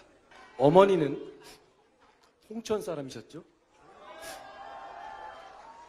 역시 춘여고를 다니셨습니다. 단도직입적으로 제가 말하죠. 저는 부산을 너무나 사랑합니다. 그 처음이 바로 이곳 부산이었습니다. 저는 그 시절이 참 좋았습니다. 제가 괜히 센 척해서 그런 게 아니라 바로 그곳이 바로 이곳 부산이었기 때문입니다. 지금 들어보셨지만 뭐 춘고, 춘여고 이미 지역에서 쓰는 이런 네. 말이라고 하고 무심천 뚝방 이런 단어들도 나오고 뭐 지역 인연을 가는 곳마다 이제 네. 강조하면서 발언을 하고 있어서 뭐 감성화법, 디테일화법 이런 수식어가 붙더라고요. 네. 뭐 어떻게 보셨습니까? 자체는 안 되겠으면 어떻게 될 뻔했나요? 그렇군요. 신천도 그렇고 부산도 그렇고 네. 상당히 좋은 경험이었고 또 그냥 단순히 그 지역을 가는 뿐만 아니라 부산 같은 데 가서는 또 무슨 롯데 자이언트하고의 그런 관계라든지 뭐 씨앗고턱을 뭐 먹는다든지 어떤 부산 시민들이 좋아할 만한 것을 딱딱 잘 찍어서 아주 감성적으로 접근하는 방식이 있고요. 또 실제로 뭐 그런 것이 일반적으로 보면 이분도 특히 여의도 문법에 가까워지고 있는 거 아닌가. 상당히 빠른 시간 내에 정치인 다 됐다 그런 느낌이 들고 실제로 혼자만의 이 시간은 국민의힘의 차기 대선 후보들 입장에서는 굉장히 부러울 것 같습니다. 대선 행보를 하고 있는 거 아닙니까? 전국을 돌면서 자기 지지자의 아주 그 소구력 있게 접근하는 모습이다. 나쁘지 않다 그렇게 생각이 들고요. 다만 이제 이 부분만 가지고 이번 총선을 치를 수 있냐 이건 또 다른 문제인 것 같습니다. 네, 잠시 뒤 여론조사 결과와 함께 연결해서 질문을 다시 좀 드려보도록 하고요. 뭐 연일 부산 1박 2일 방문하면서 부산 사랑 외치고 있는데 지금 롯데자이언츠 마지막 우승 연도가 1992인데 이 숫자가 적혀 있는 티셔츠를 이제 본인이 골라서 입었다고 하고요. 당시 신인 선수 염종석도 언급을 했는데 이걸 엮어서 굉장히 여러 가지 해석들이 나오더라고요. 네, 그 염종석 선수가 1992년에 갑자기 등장을 해가지고 그 염종석의 기여로 부산이 승리를 하는 대역사를 만든 해가 1992년이래요. 롯데 자이언트가. 네. 그래서 그런 디테일에 강한 남자가 바로 한동훈입니다. 그래서 이게 굉장히 이 디테일에 강하다 보면은 그 듣는 사람들은 아주 그게 굉장히 이렇게 밀도 있게 깊은 인상으로 남거든요. 예. 그런 걸로 보면은 아까 김영주 의원님 말씀하셨듯이 저는 이걸 딱 보면서 지금이 차라리 총선이 아니고 대선 정국이었으면 좋겠다라는 생각도 드는데요. 그런데 지금 대통령 임기 2년밖에 안 지났거든요. 그러니까 이거에 대해서 또 부담감을 느낄 사람들도 있을 것 같아요. 제 생각으로는. 그리고 지금 한동훈 비대위원장은 잘 하고 있는데요. 총선 국면이라는 건 무슨 뜻이냐. 국민의힘이 지난 4년 동안 해놓았던 산적한 난제 있잖아요. 예. 그거를 풀어가는 모습을 보여주지 않으면 이 한동훈의 상큼한 이미지가 총선에 올곧이 반영되지 않는다라는 게 딜레마겠죠. 개인기 화법으로 다 풀 수는 없다. 없죠. 예. 자, 한동훈 위원장이 그 부산에서 한 얘기 중에서 문재인 정부 좌천 때 저녁에 사직구장에서 야구를 봤다. 이 얘기를 했더니요. 야권 성향의 온라인 커뮤니티에서 이게 거짓말이다. 이런 주장이 제기가 됐습니다. 그랬더니 지금 보신 저게 그 당시에 응원 퍼포먼스라면서요. 자, 저렇게 쓰레기 봉투를 머리에 쓰고 하는 응원 퍼포먼스 인증샷을 이제 공개를 했는데 그러니까 또 2020년에 코로나로 야구 직관이 불가능했다 이런 주장도 제기가 되고요. 어떻게 그러니까 저 사진 배경을 넓게 보면요. 네. 관중이 가득 차 있는 배경이 보입니다. 그러니까 네. 저 사진은 2007년에서 2009년 사이에 찍은 게 사실입니다. 그러니까 네. 한동훈 비대위원장이 약간의 착각이 있었던 것 같아요. 그러니까 부산 사직 야구장을 찾아서 야구를 많이 보긴 했으나 네. 실질적으로 2020년 그 즈음에는 야구장에 갈 수 없었을 것 같아요. 네. 다만 2007년 9년 사이에 부산에 검사로 있을 때는 상당히 야구장을 많이 즐겼고 그런 표현을 생생하고 있는 것을 좀 정확하게 찍어낸 거죠. 그러니까 만약에 저 사진, 저 얼굴도 애띤 사진 아닙니까? 사실은 그게 벌써 7년, 95년, 92년 이럴 경우하고 2020년하고는 저희가 2000년대 얼굴을 많이 봤기 때문에. 네. 그래서 이거는 뭐 옆에 관중들도 많고 뒤에 배경도 많기 때문에 아마 에틴 얼굴에 초년 검사 시절에 같은 사진이었다라고 보고 그만큼 한동훈 비대위원장이 거짓말을 했다기보다는 말 하나하나를 좀 팩트 체크해서 할 필요가 있다라는 말씀으로 가름하면 될 것 같습니다. 네. 말 하나하나를 좀 정확하게 팩트 체크를 해가면서 할 필요가 있다라는 얘기를 해주셨는데, 자, 두 분이 항상 이 여론조사 왜 하는지 모르겠다고 하는 여론조사가 계속 나옵니다. 차기 대통령감을 묻는 질문인데요. 자, 이 추이를 좀 보겠습니다. 자, 한동훈 위원장이 9월 첫 주에 12%였는데요. 지금 22%가 됐고요. 이재명 민주당 대표도 19%부터 해서 조금 등락 거듭합니다만 오르고 있거든요. 23%. 지금 양진혁이 결집하고 있는 거 아니냐 이런 해석도 가능할 것 같은데, 어쨌든 지금 한동훈 위원장의 지지율은 좀 상승하는 모습을 보고 계신데요. 또 하나 여론조사 다음 판 바로 보여주시죠. 22대 총선 결과 기대에 대한 여론조사에서는 야당이 승리해야 된다가 51%, 여당이 승리해야 된다가 35%. 이 격차가 지금 좀 벌어져 있는 상황인데요. 이건 어떻게 해석을 해야 될까요? 정권 심판보다 정권 견제를 원하는 국민들이 많다라는 것이고요. 또 여당과 야당의 지지율을 보면 또 차이가 별로 없다라는 거는 민주당이 야당으로서의 그 대한정당으로서의 역할을 하는 데 있어서 국민의 신뢰를 그렇게 받지 못하고 있다라는 방증이 될 수 있고요. 그다음에 여기 이제 차기 대통령감 묻잖아요. 네. 그러면 이제 이재명, 한동훈 막 나오는데 이게 아무 의미가 없다라고 생각하는 게, 제가 이거 정확히 기억을 하는지는 모르겠는데 2016년에 총선이 있었습니다.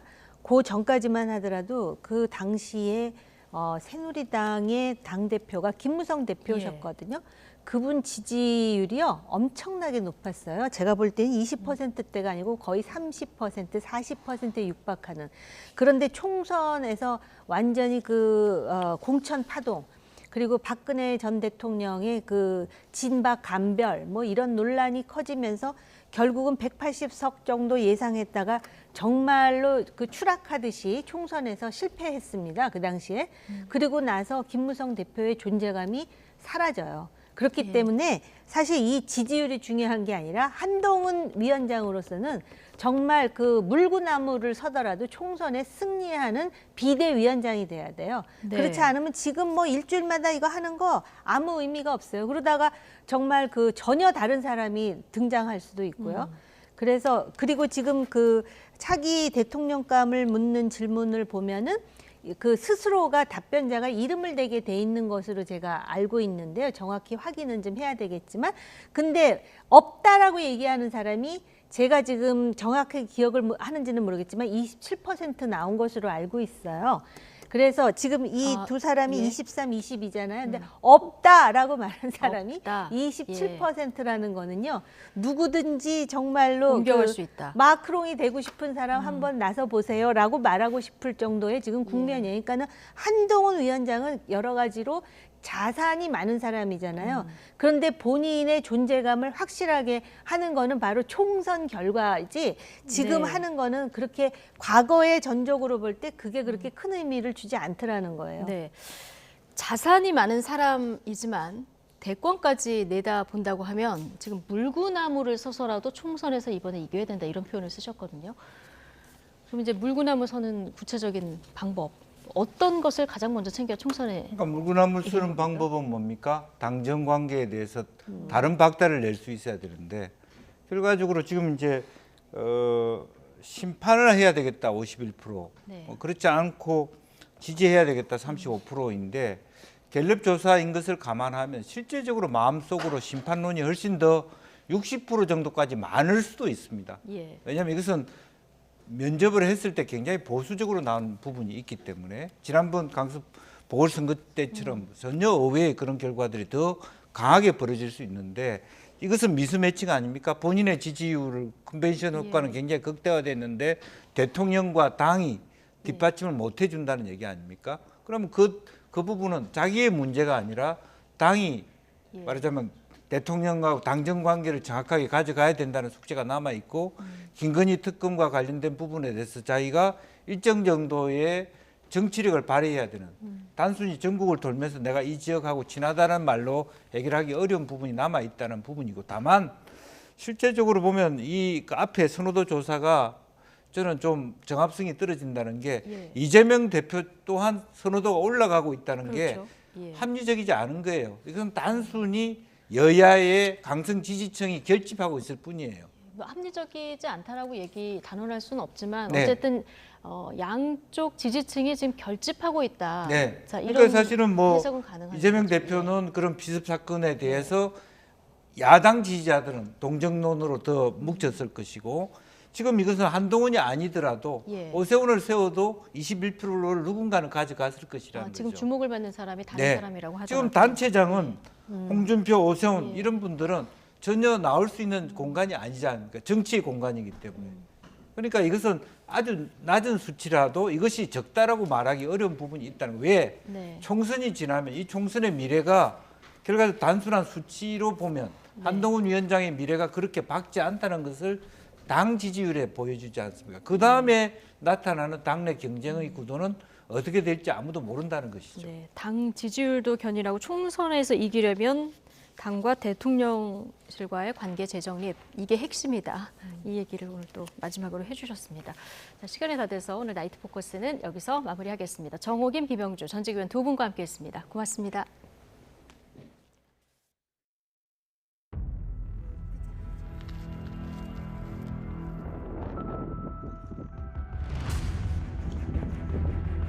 The other person during summer.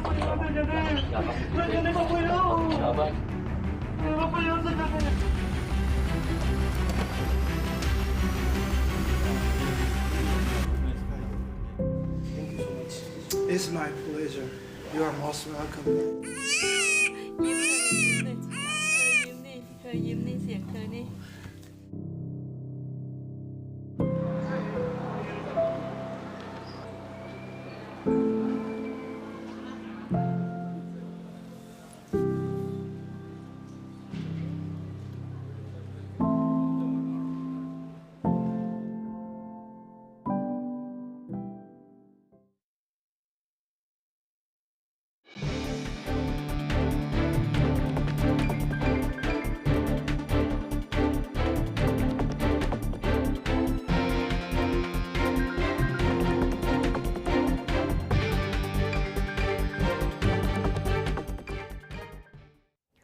태영건설이 기업 구조 개선 작업 워크아웃에 들어가면서 정상화를 위한 첫 발을 뗐습니다. 다만 채권단 실사 과정에서 추가 부실이 드러나면 모든 절차가 중단될 수 있어 앞으로 석 달이 고비가 될 전망입니다. 이형원 기자입니다. 태영건설에 대한 워크아웃이 개시됐습니다. 주채권은행인 산업은행은 채권단 서면 결의서를 받은 결과 96.1%가 동의했다고 밝혔습니다. 워크아웃 개시를 위해 필요한 동의율 75%를 가볍게 넘긴 겁니다.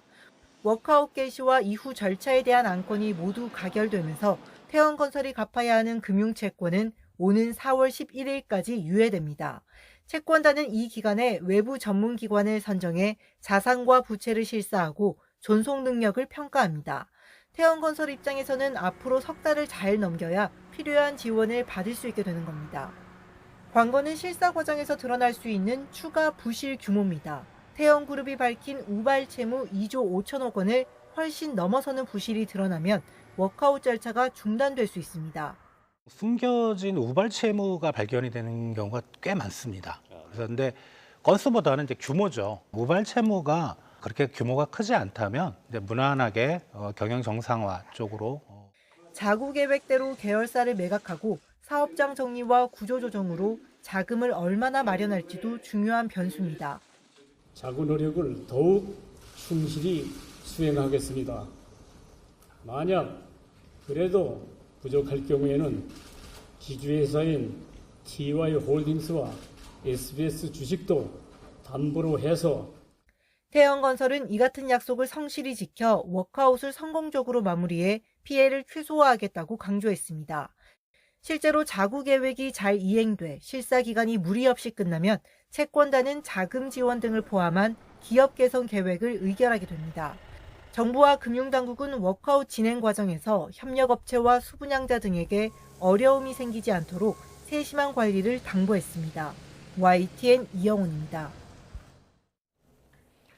미 증권거래위원회 승인에 따라 미국 뉴욕 증시에서 비트코인 현물 상장지수 펀드 ETF의 거래가 시작된 가운데 첫날부터 11개 ETF의 하루 거래 규모는 6조 원에 달했습니다. 현지 시간으로 11일 뉴욕 증시에서는 자산운용사 그레이스케일 인베스트먼트가 운영하는 그레이스케일 비트코인 트러스트를 비롯해 모두 11개 비트코인 현물 ETF가 동시 상장돼 거래됐습니다.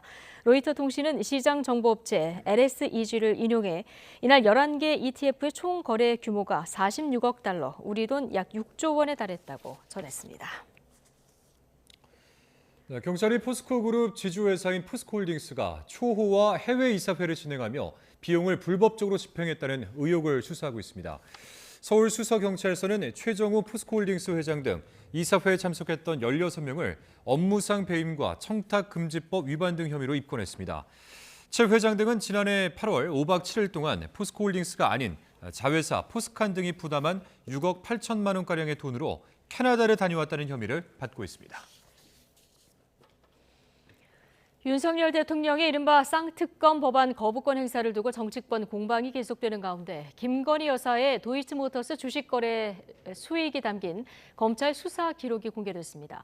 어머니 최은순 씨 수익까지 더해서 모두 22억 원에 달하는 것으로 확인됐는데 김 여사에 대한 검찰 수사는 한 차례 서면 조사에 멈춰 있습니다. 송재인 기자입니다.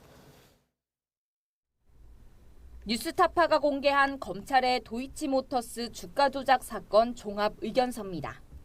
재작년 12월 말 권오수 전 회장 등의 1심 선고를 앞두고 검찰이 이제까지 수사한 내용을 총망라한 건데 곳곳에서 김건희 여사의 이름이 등장합니다. 눈에 띄는 건 검찰이 권 전 회장의 범행 동기를 설명하는 과정에서 인용한 김 여사의 거래 현황입니다. 검찰의 의뢰로 한국거래소가 이상거래 심리 분석을 진행한 결과 김 여사가 지난 2010년 10월 8일부터 이듬해 1월 13일까지 도이치모터스 주식을 집중적으로 매도한 사실이 확인됐다고 적었습니다. 법원이 공소시효가 아직 살아있다고 본 2차 작전 시기 일부를 포함한 기간입니다. 2009년 4월, 그러니까 영차 작전 때부터 2011년 12월까지 전체 분석 기간을 따져보면 김 여사는 13억 9천만 원의 차익을, 어머니 최은순 씨는 9억 원대 수익을 올린 게 확인된다고 검찰은 의견서에 적시했습니다. 앞서 윤 대통령은 대선 후보 시절 2010년 5월 20일까지를 기준으로 김 여사가 오히려 손해만 봤다고 해명했습니다. 돈을 빼고 그 사람하고는 절연을 했습니다. 저희 집사람 오히려 손해보고 그냥 나왔습니다. 그것도 2010년입니다. 그러나 그 기간 이후에도 김 여사 계좌 거래가 활발하게 이뤄졌고 모녀가 22억 원대 수익을 올린 사실을 검찰이 1년 전 이미 파악하고 있던 겁니다. 그럼에도 검찰은 지난 정부 당시 김 여사를 한 차례 서면 조사한 이유로 처분을 미루고 있습니다. 그동안 1심 법정에서는 김 여사가 증권사 영업점에 전화로 직접 매도 주문을 넣은 정황 등이 공개됐고 김 여사 계좌가 48차례 주가 조작에 쓰였다는 재판부 판단도 나왔습니다. 의혹을 규명할 필요성이 갈수록 커지는데도 법무부는 쌍특검 법안 거부권을 역설하며 김 여사를 소환조차 못한 사건이라고 평가절하하기도 했습니다. 검찰은 도이치모터스 1심 재판 결과를 토대로 수사를 계속하고 있다는 입장이지만 김 여사 모녀가 거액의 수익을 올린 사실을 확인하고도 추가 조사에는 나서지 않고 있습니다. YTN 송재인입니다. 더불어민주당 이재명 대표가 피습 당시 입고 있던 와이셔츠가 사건 사흘 만에 경남 진주에 있는 의료용 폐기물 처리 업체에서 발견된 것으로 드러났습니다. 해당 셔츠는 혈흔과 함께 흉기에 관통된 흔적이 그대로 남은 상태여서 범행 당시 상황을 입증할 결정적인 증거로 꼽히는데 자칫 폐기될 뻔한 셈입니다. 이 대표 습격 사건을 수사한 부산경찰청은 지난 5일 경남 진주에 있는 의료용 폐기물 업체에서 이 대표가 입었던 와이셔츠를 확보한 것으로 확인됐습니다. 이 대표의 셔츠는 부산대병원에서 응급처치를 할 당시 벗겨져 의료 폐기물 처리 업체로 넘어간 것으로 보입니다. 더불어민주당 정청래 의원은 이재명 대표 흉기 피습 사건과 관련해서 경찰이 발표한 수사 결과는 축소 은폐 의혹 투성이라면서 무효라고 주장했습니다. 정 의원은 오늘 민주당 최고위원회의에서 경찰이 재수사하고 결과를 다시 발표하지 않으면 국회가 국정조사, 특검 등 권한을 행사할 수밖에 없다며 이같이 말했습니다. 이어 뉴욕타임스도 공개했는데 왜 경찰은 피의자 신상을 공개하지 못하냐면서 당적과 변명문도 전면 공개하고 배후 여부를 철저히 수사하라고 촉구했습니다. 이재명 대표의 대장동 백현동 재판이 담당 재판부 교체로 다음 달 갱신 절차에 들어갑니다. 공직선거법 재판 역시 심리를 맡았던 판사의 퇴직으로 조기 결론이 어려워지는 등 재판 연쇄 지연이 가시화됐습니다. 김철희 기자입니다. 지난 2일 이재명 대표가 갑작스레 피습당한 지 열흘 만에 대장동 백현동 재판이 재개됐습니다. 이 대표 없이 변호인만 출석한 채 진행된 재판에서 재판부는 다음 기일을 오는 23일로 정하고 유동규 전 성남도시개발공사 본부장의 반대 신문을 진행하기로 했습니다. 이 대표 측은 건강이 완전히 회복되지 않아 출석을 장담할 수 없다고 호소했지만 재판부는 이 대표 일정에 맞추면 재판이 끝이 없을 거라며 출석 여부와 관계없이 일정을 진행하기로 했습니다. 재판부는 이를 위해 공판 기일 외 증인 신문 절차를 활용하기로 했습니다. 이 대표가 법정에 나오지 않더라도 일단 증인을 신문한 다음 나중에 이 대표가 출석하면 증인 신문 조서를 다시 증거 조사하는 겁니다. 이 대표가 일정에 맞춰 출석하는 것보다 시간이 한층 오래 걸리지만 재판을 더 미루지 않기 위한 일종의 고육책으로 해석됩니다. 여기에 법관 정기 인사가 있는 다음 달 담당 재판부도 바뀔 예정입니다. 지난해 부임한 김동연 부장판사 외 배석 판사 2명이 교체될 전망인데 이렇게 되면 2월 말부터 최소 한 달 동안 새로운 판사가 처음부터 자료를 검토하는 공판 갱신 절차를 거쳐야 합니다. 결국 빨라도 오는 4월은 돼야 재판이 정상 궤도에 오를 수 있을 것으로 보입니다. 김문기 전 성남도시개발공사 1처장을 몰랐다는 발언의 유무죄를 다투는 공직선거법 재판 역시 부침을 겪고 있습니다. 지난 2022년 9월부터 사건을 맡은 강규대 부장판사가 법원에 사직서를 제출해 새 재판부가 사건을 처음부터 살펴봐야 합니다. 강 판사는 주변 지인들에게 증인이 수십 명 있는 사건을 어떡하라는 거냐며 고충을 토로하기도 했습니다. 흉기 피습에 재판부 변경, 주심 판사 퇴직까지 우여곡절이 겹치며 이 대표 형사 재판의 총선 전 선고는 사실상 어려워졌다는 관측이 커지고 있습니다. 특히 이 대표 관련 의혹의 핵심인 대장동, 백현동 재판의 경우 혐의가 방대해 다음 대선 전까지 대법원 확정 판결이 내려질 수 있을지도 미지수입니다. YTN 김철입니다. 재작년 윤석열 대통령의 미국 순방 당시 MBC가 보도한 자막 논란 기사에 대해서 정정 보도를 하라는 법원 판단이 나왔습니다. 서울 서부지방법원은 오늘 외교부가 주식회사 문화방송을 상대로 낸 정정보도 청구 소송 1심 재판에서 원고 승소로 판결하고 판결 확정 뒤 처음 방송되는 뉴스데스크에서 진행자가 정정보도문을 낭독하라고 주문했습니다. 재판부는 윤 대통령의 발언이 바이든과 난리면 가운데 무엇인지 명확히 밝혀지지 않았다고 보는 게 타당하다면서도 전후 맥락을 볼 때 윤 대통령이 미 의회와 바이든에게 욕설과 비속어를 썼다고 볼 수는 없다고 판단했습니다. 이에 대해서 MBC는 입장문을 내고 잘못된 1심 판결을 바로잡기 위해서 곧바로 항소하겠다고 밝혔습니다. MBC는 입장문에서 대통령의 욕설 보도는 보고 싶은 것만 보고 듣고 싶은 것만 들은 결과가 아닌 현장 전체 기자단의 집단 지성의 결과물이라고 주장했습니다. 정부 승소 판결을 받아본 대통령실은 MBC가 자막 조작으로 허위 보도를 낸 건 대단히 무책임한 일이라고 지적했습니다. 당시 야당이 가세해 한미 신뢰가 위험에 처한 것도 유감이라면서 이번 판결로 소모적 정쟁이 가라앉길 기대한다고 말했습니다. 조은지 기자입니다. 외교부 승소 판결이 나오고 5시간 반 뒤 대통령실은 법원이 MBC의 허위 보도와 그로 인한 심각한 피해를 인정했다고 규정했습니다. MBC는 윤석열 대통령 목소리에 바이든이라는 자막을 달았지만 법원의 정밀한 음성 감정으로도 이를 확인하지 못했다고 강조했습니다. 공영이라고 주장하는 방송이 과학적이고 객관적인 확인 절차도 없이 자막을 조작하면서 국익에 중대한 영향을 미치는 허위 보도를 낸 것은 대단히 무책임한 일입니다. 또 야당이 당시 잘못된 보도를 사실인 것처럼 호도해 논란에 가세했다. 동맹국인 한미 신뢰가 손상 위험에 처했었다며 유감스러운 일이라고 비판했습니다. 대통령실은 이번 판결로 우리 외교와 정부에 대한 국민의 신뢰가 회복될 거라고 기대했습니다. 사실과 다른 보도를 바로잡고 사실에 근거하지 않은 소모적 정쟁을 가라앉히며 어느덧 16개월이 넘은 비속어 논란에 대해 윤석열 대통령은 동맹 훼손, 가짜뉴스를 언급하며 그동안 수차례 비슷한 입장을 보여왔습니다.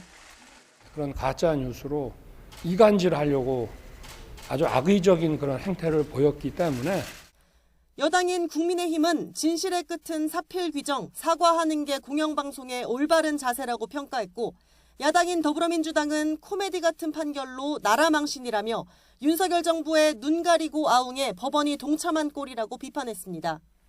이른바 바이든 날리면 사태는 용산시대 상징이던 출근길 약식회견 폐지로까지 이어졌습니다. 법원의 1심 판결은 나왔지만 정치권에서도 2라운드가 시작되는 분위기입니다. YTN 조은지입니다. 류일임 방송통신심의위원장의 민원사주 의혹 논란으로 내분이 일고 있는 방심위 사태가 치열한 국면으로 치닫고 있습니다.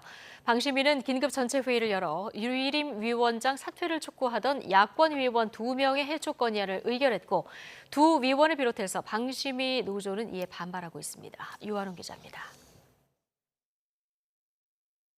지난해 11월 방심위가 뉴스타파의 김만배 허위 인터뷰를 인용 보도했다며 방송사들의 무더기 과징금 결정을 내리기 전 유희림 방심위원장 가족과 지인들이 심의 민원을 냈던 사실이 폭로되면서 내부는 촉발했습니다. 7명의 방심위원 중 야권위원 3명은 위원장이 민원을 사주한 의혹을 받는데 안건 심의에 참여하는 것은 이해충돌 방지법 위반이라며 위원장 회의 불참과 사퇴를 요구해왔습니다. 유 위원장은 민원인 개인정보 유출은 범죄라며 내부 감사와 검찰 고발을 지시하며 맞섰습니다. 내분이 격화되며 지난 9일 회의 도중 야권 위원인 옥시찬 위원이 방심위원장을 향해 욕설하는 일이 벌어졌습니다. 이에 방심위 여권 위원 4명은 전체 회의를 주도해 욕설과 회의 안건 유출 책임을 물어 옥시찬 위원과 또 다른 야권 위원인 김유진 위원 해촉 건의안을 통과시켰습니다. 즉각 야권 위원들은 방심위 노조와 함께 전체 회의 결정을 비판했습니다. 공정성과 독립성 그리고 중립성이 생명인 방심위를 철저하게 유린하고 있는 류일임 위원장과의 싸움에서 물러나게 돼서 안타깝기 짝이 없습니다. 옥시찬 위원과 저를 이렇게 무리하게 해촉하는 이유는 뭘까? 그것은 결국 청부심의 의혹에 대한 주장을 저희가 계속 할 것이라고 보고 그 진상규명에 대한 요구 자체를 언급조차 하지 못하게. 방심위 노조는 노조원 96.8%가 유희림 위원장에게 부정적 평가를 내린 조사 결과를 공개했고 방심위 직원 149명은 유 위원장을 국민권익위에 신고했습니다. YTN 유환홍입니다. 야권 방심위원 2명에 대한 해촉 건의안이 의결된 걸 두고 여야는 날선 공방을 벌였습니다. 여당은 부적절한 언행에 대한 당연한 처사라고 주장한 반면 민주당은 의혹의 당사자가 해촉 과정을 주도한 건 적반하장이라고 비판했습니다. 보도에 임성재 기자입니다. 국민의힘은 야권이 추천한 방심위원 2명에겐 해촉될 만한 타당한 사유가 있었다고 목소리를 높였습니다. 회의 도중 욕설과 함께 서류를 집어던지고 의결사항 안건 일부를 사전에 배포해 비밀 유지 의무를 어겼다는 겁니다. 공식적인 회의석상에서 보여준 이런 어떤 행태는 굉장히 좀 문제가 많다. 공공기관의 어떤 위원으로서. 그렇기 때문에 당연히 이런 어떤 행태에 대해서는 엄중하게 좀 책임을 물어야 된다고 보여집니다. 내용에 발단이 된 민원사주 의혹에 대해서도 악의적 프레임이라며 정식 수사에서 밝히면 될 일이라고 류일임 위원장을 엄호했습니다. 민주당은 물러나야 할 사람은 야권 의원들이 아닌 류 위원장이라고 날을 세웠습니다. 심의 과정에 가족과 친지까지 동원한 민원사주 의혹이 사안의 본질이라며 이를 밝히려는 야권 위원들을 비밀유지 위반 등의 이유로 물러나게 하는 건 적반하장이라고 비판했습니다. 특히 당사자인 류 위원장이 해촉 과정을 주도한 건 이해충돌 소지가 있다고 지적했습니다. 국민들께서 방심위 사태를 똑똑히 지켜보고 계십니다. 청구 민원 의혹은 류 위원장의 적반하장으로 덮일 사안이 아니고 류 위원장이 물러나고 법의 심판을 받아야 할 사안입니다. 총선을 80여일 앞두고 방송 정책과 방송 심의 등을 둘러싼 정치권의 기싸움이 계속되는 가운데 방심위원 해촉 문제까지 불거지면서 여야의 신경전은 한층 고조될 전망입니다. YTN 임성재입니다. 대검찰청이 현직 검사 신분으로 출마 준비를 하는 등 정치적 중립 시비를 빚은 김상민 대전고검 검사와 박대범 광주고검 검사에 대해서 중징계를 청구했습니다. 대검은 두 검사에 대한 감찰과 대검감찰위원회 심의 의결을 거쳐서 오늘 법무부에 중징계를 청구했다고 밝혔습니다. 검사 징계법상 징계 종류에는 해임과 면직, 정직, 감봉, 견책이 있는데 중징계는 정직 이상 징계를 말하며 최종 수위는 법무부 검사징계위원회 심의를 거쳐서 정해집니다.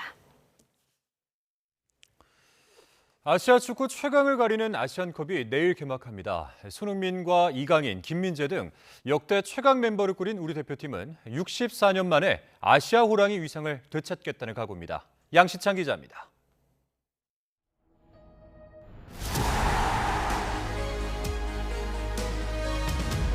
아시아 축구 최고의 축제 카타르 도하 아시안컵 개막이 하루 앞으로 다가왔습니다.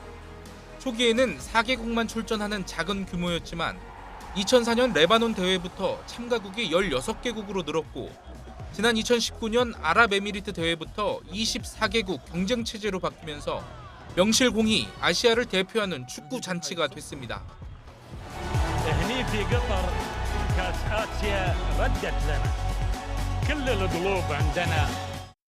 월드컵 4강, 올림픽 동메달, 아시안게임 최다 우승 등 국제 무대에서 빛나는 성적을 거둔 한국 축구지만 아시안컵에선 번번이 종이호랑이 신세를 벗어나지 못했습니다.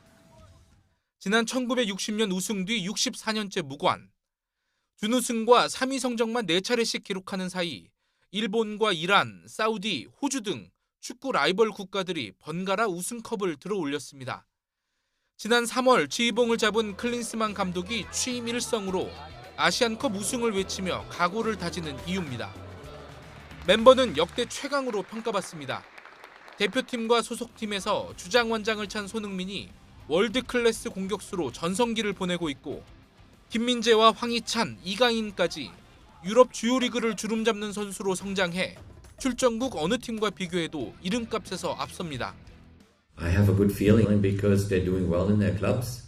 They're healthy, they're fit, they're ambitious, and they're very hungry.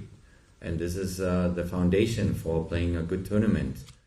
넘어야 할 산도 만만치 않습니다.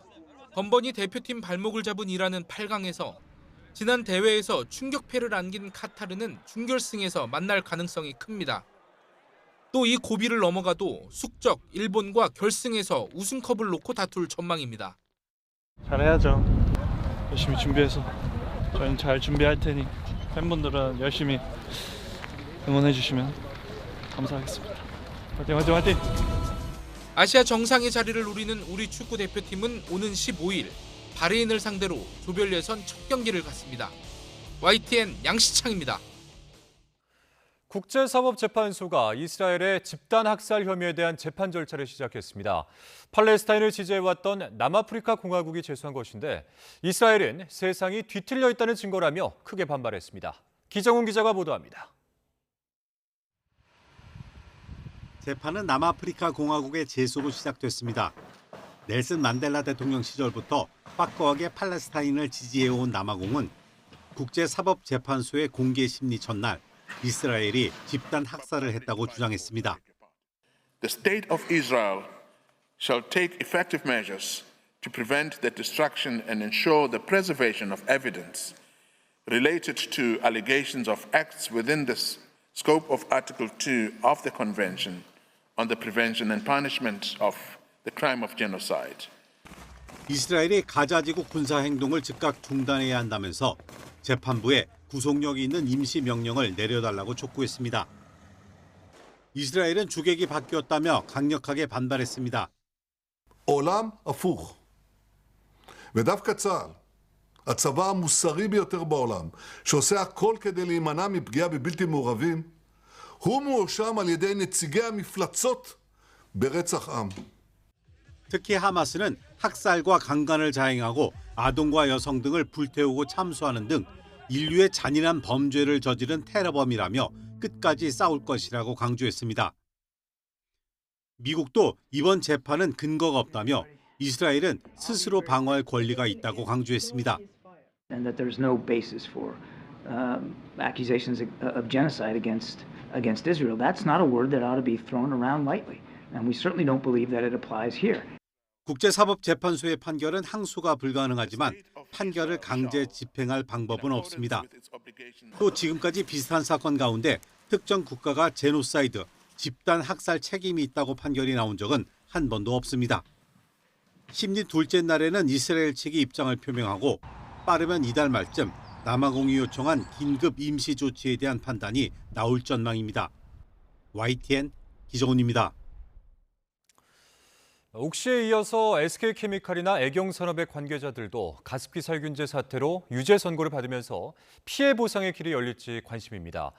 해당 제품을 사용한 피해자들은 기업들의 실질적인 배상을 위해선 정부 역할이 중요하다고 강조하고 있습니다. 신지원 기자의 보도입니다. 가습기 살균제 피해자들은 제조사 과실을 인정한 법원 판결을 환영하면서도 진짜 싸움은 이제부터라는 입장입니다.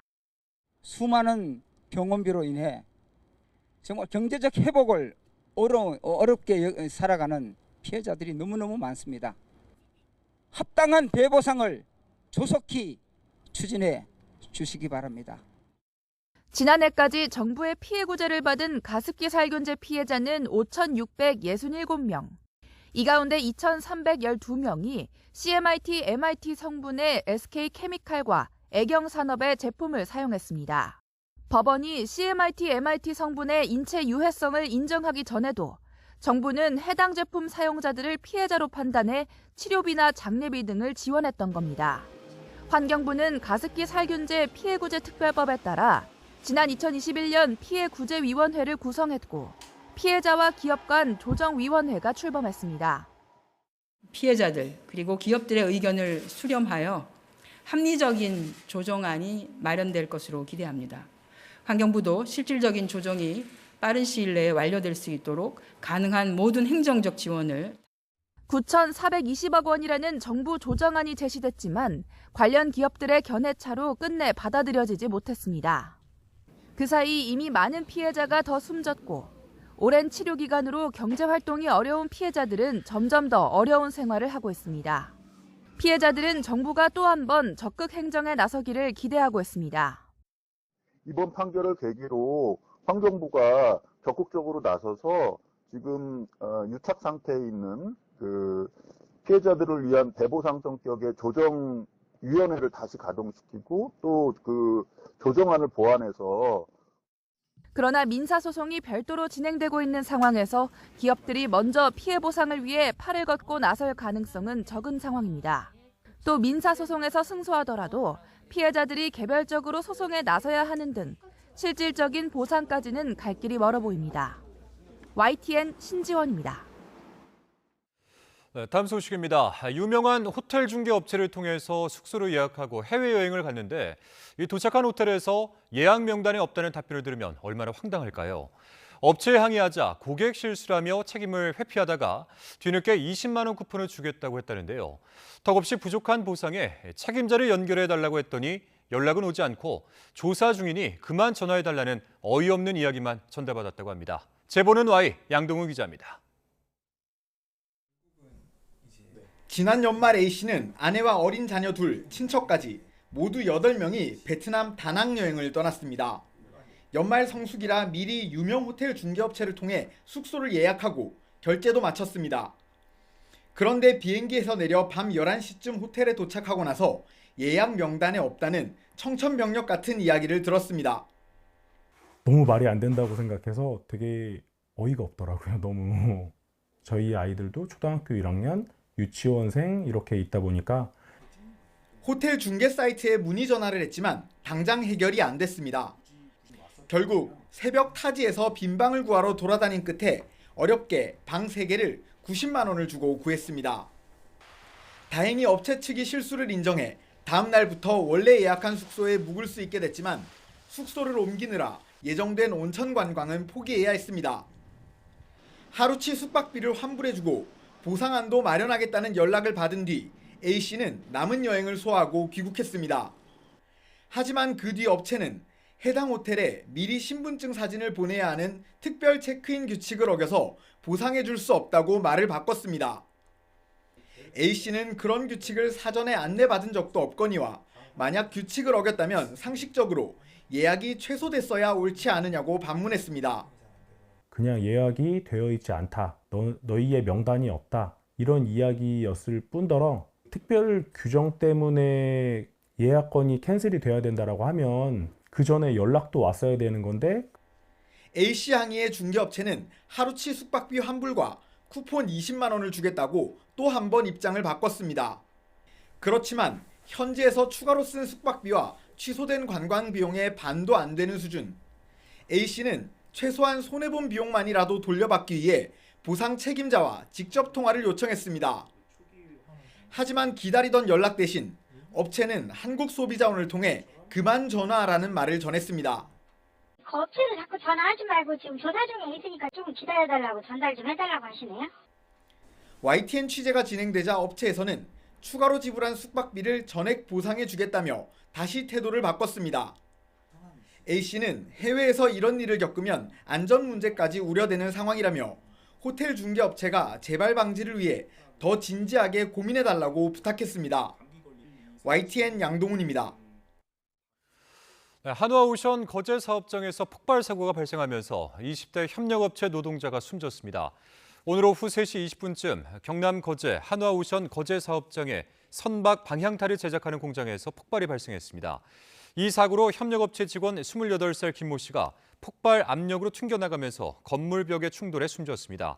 경찰은 앞서 용접 작업을 하던 중에 가스가 새어나왔고 김 씨가 철판을 갈아내는 그라인더 작업을 하면서 불꽃과 함께 폭발이 발생한 것으로 추정하고 있습니다. 이 사업장은 중대재해처벌법 적용 대상인 것으로 확인됐습니다.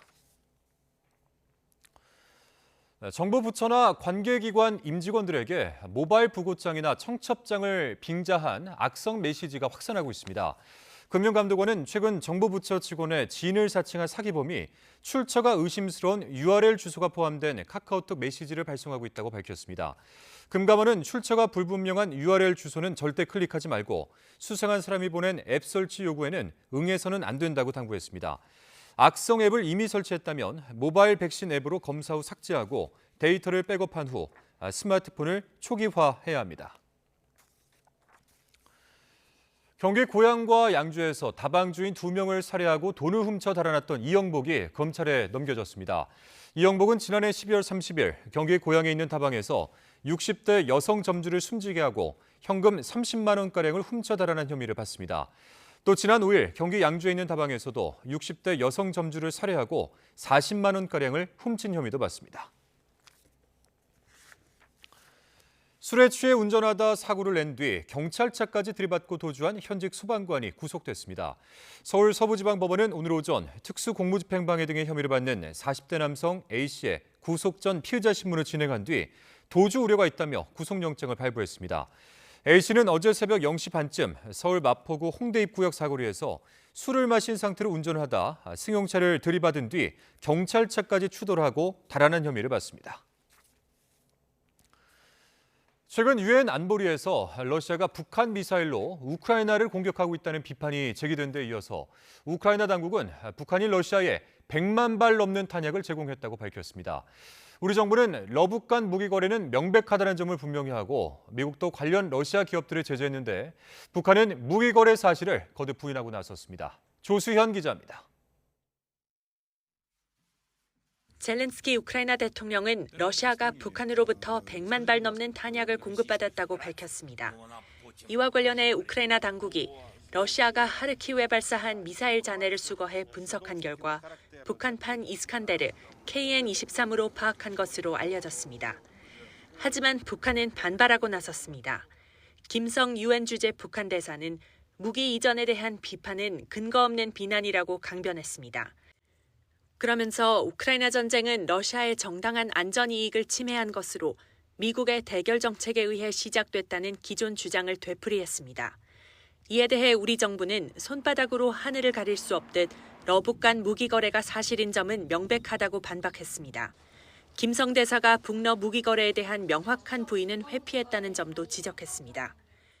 북러 간 무기 거래는 유엔 안보리 제재 위반이며 국제사회 규범을 훼손하는 불법적 행위임을 다시 한번 강조합니다. 이제라도 북러 간 불법적 무기 거래는 즉각 중단되어야 할 것입니다. 미국 정부는 북한의 탄도미사일을 러시아로 이전하는 데 관여한 러시아 기업 3곳과 개인 1명을 제재했습니다. 토니 블링컨 국무장관은 무기 거래에 관여한 개인과 단체를 제재하기 위해 가용한 모든 수단을 동원하겠다며 추가 조치도 주저하지 않을 것이라고 밝혔습니다.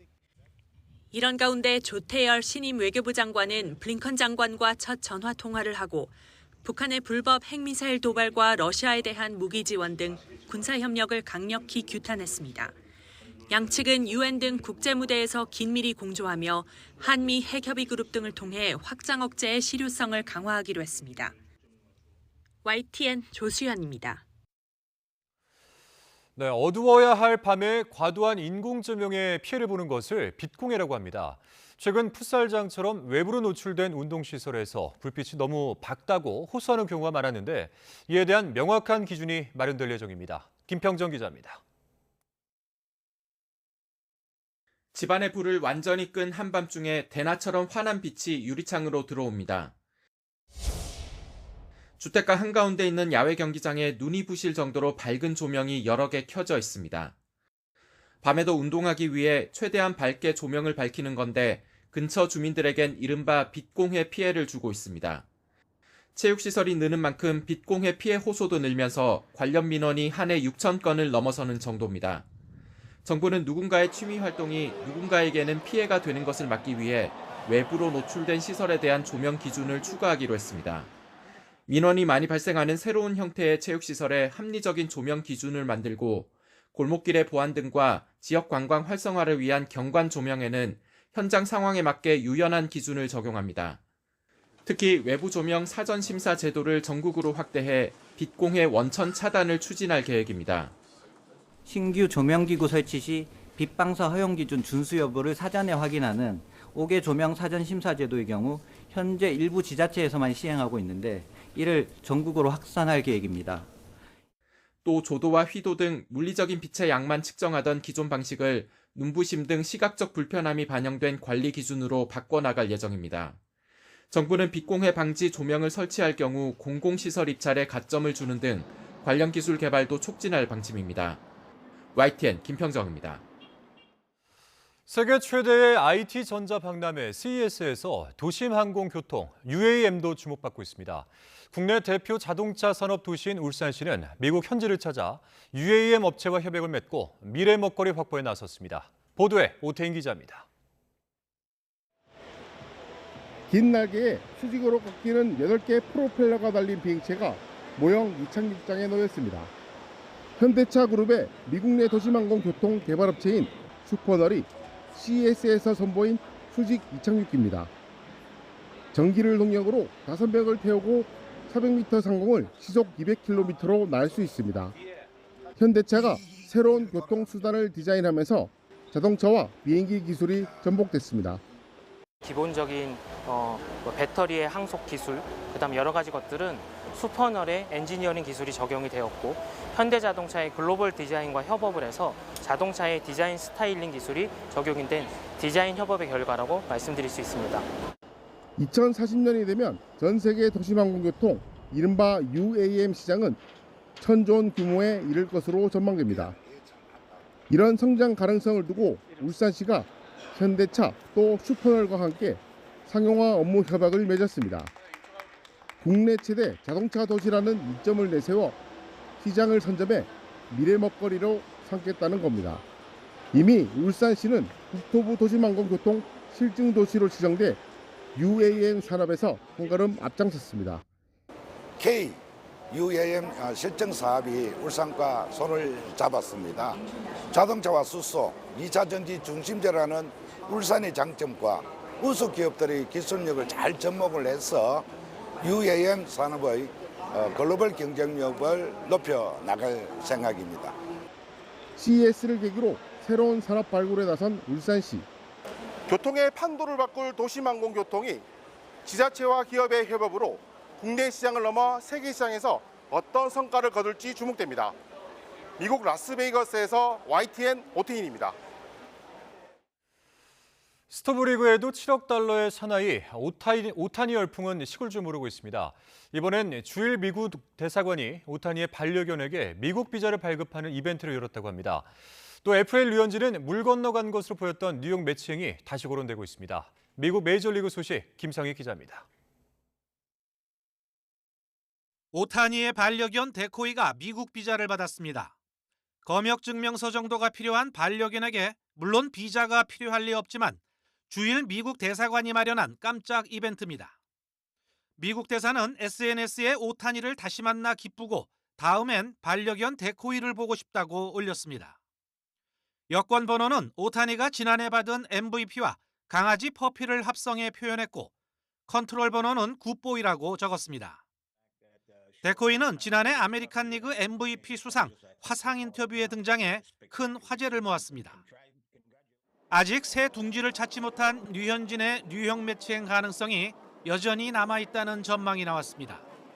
MLB.com은 뉴욕 매치는 류현진과 마이클 로렌젠 등 낮은 등급 투수들의 몸값이 떨어지면 영입을 검토할 수 있을 것이라고 예상했습니다.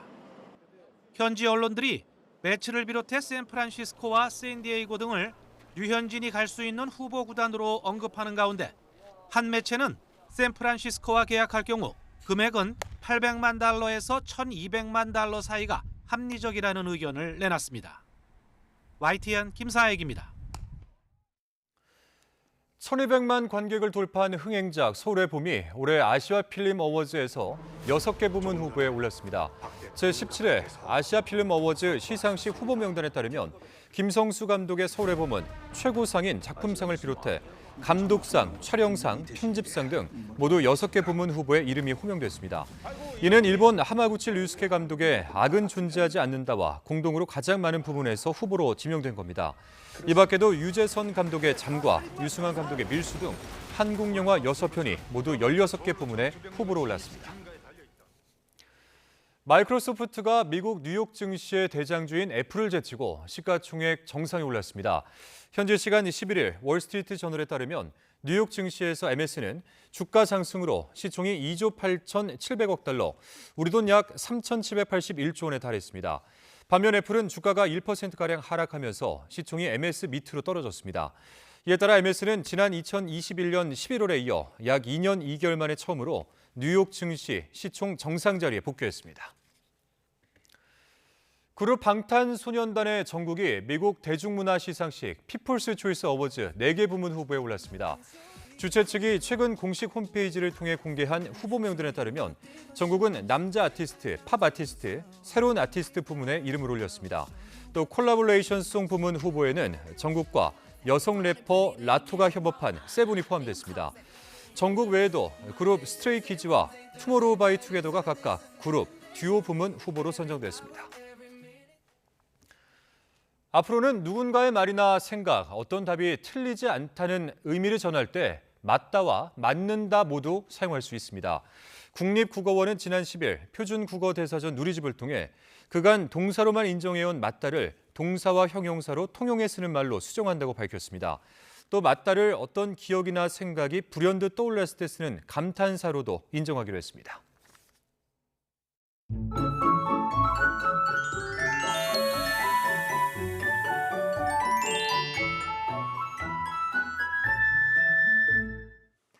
주말인 내일은 미세먼지 걱정 없이 종일 공기가 깨끗하겠습니다. 다만 아침에는 날이 반짝 추워질 것으로 보이는데요. 서울 아침 기온이 영하 5도로 오늘보다 4도가량 낮아지겠고 추위 속에 내렸던 눈이 녹았다가 다시 얼면서 빙판을 이루는 곳이 있겠습니다. 교통사고와 낙상사고에 각별히 유의해 주시기 바랍니다.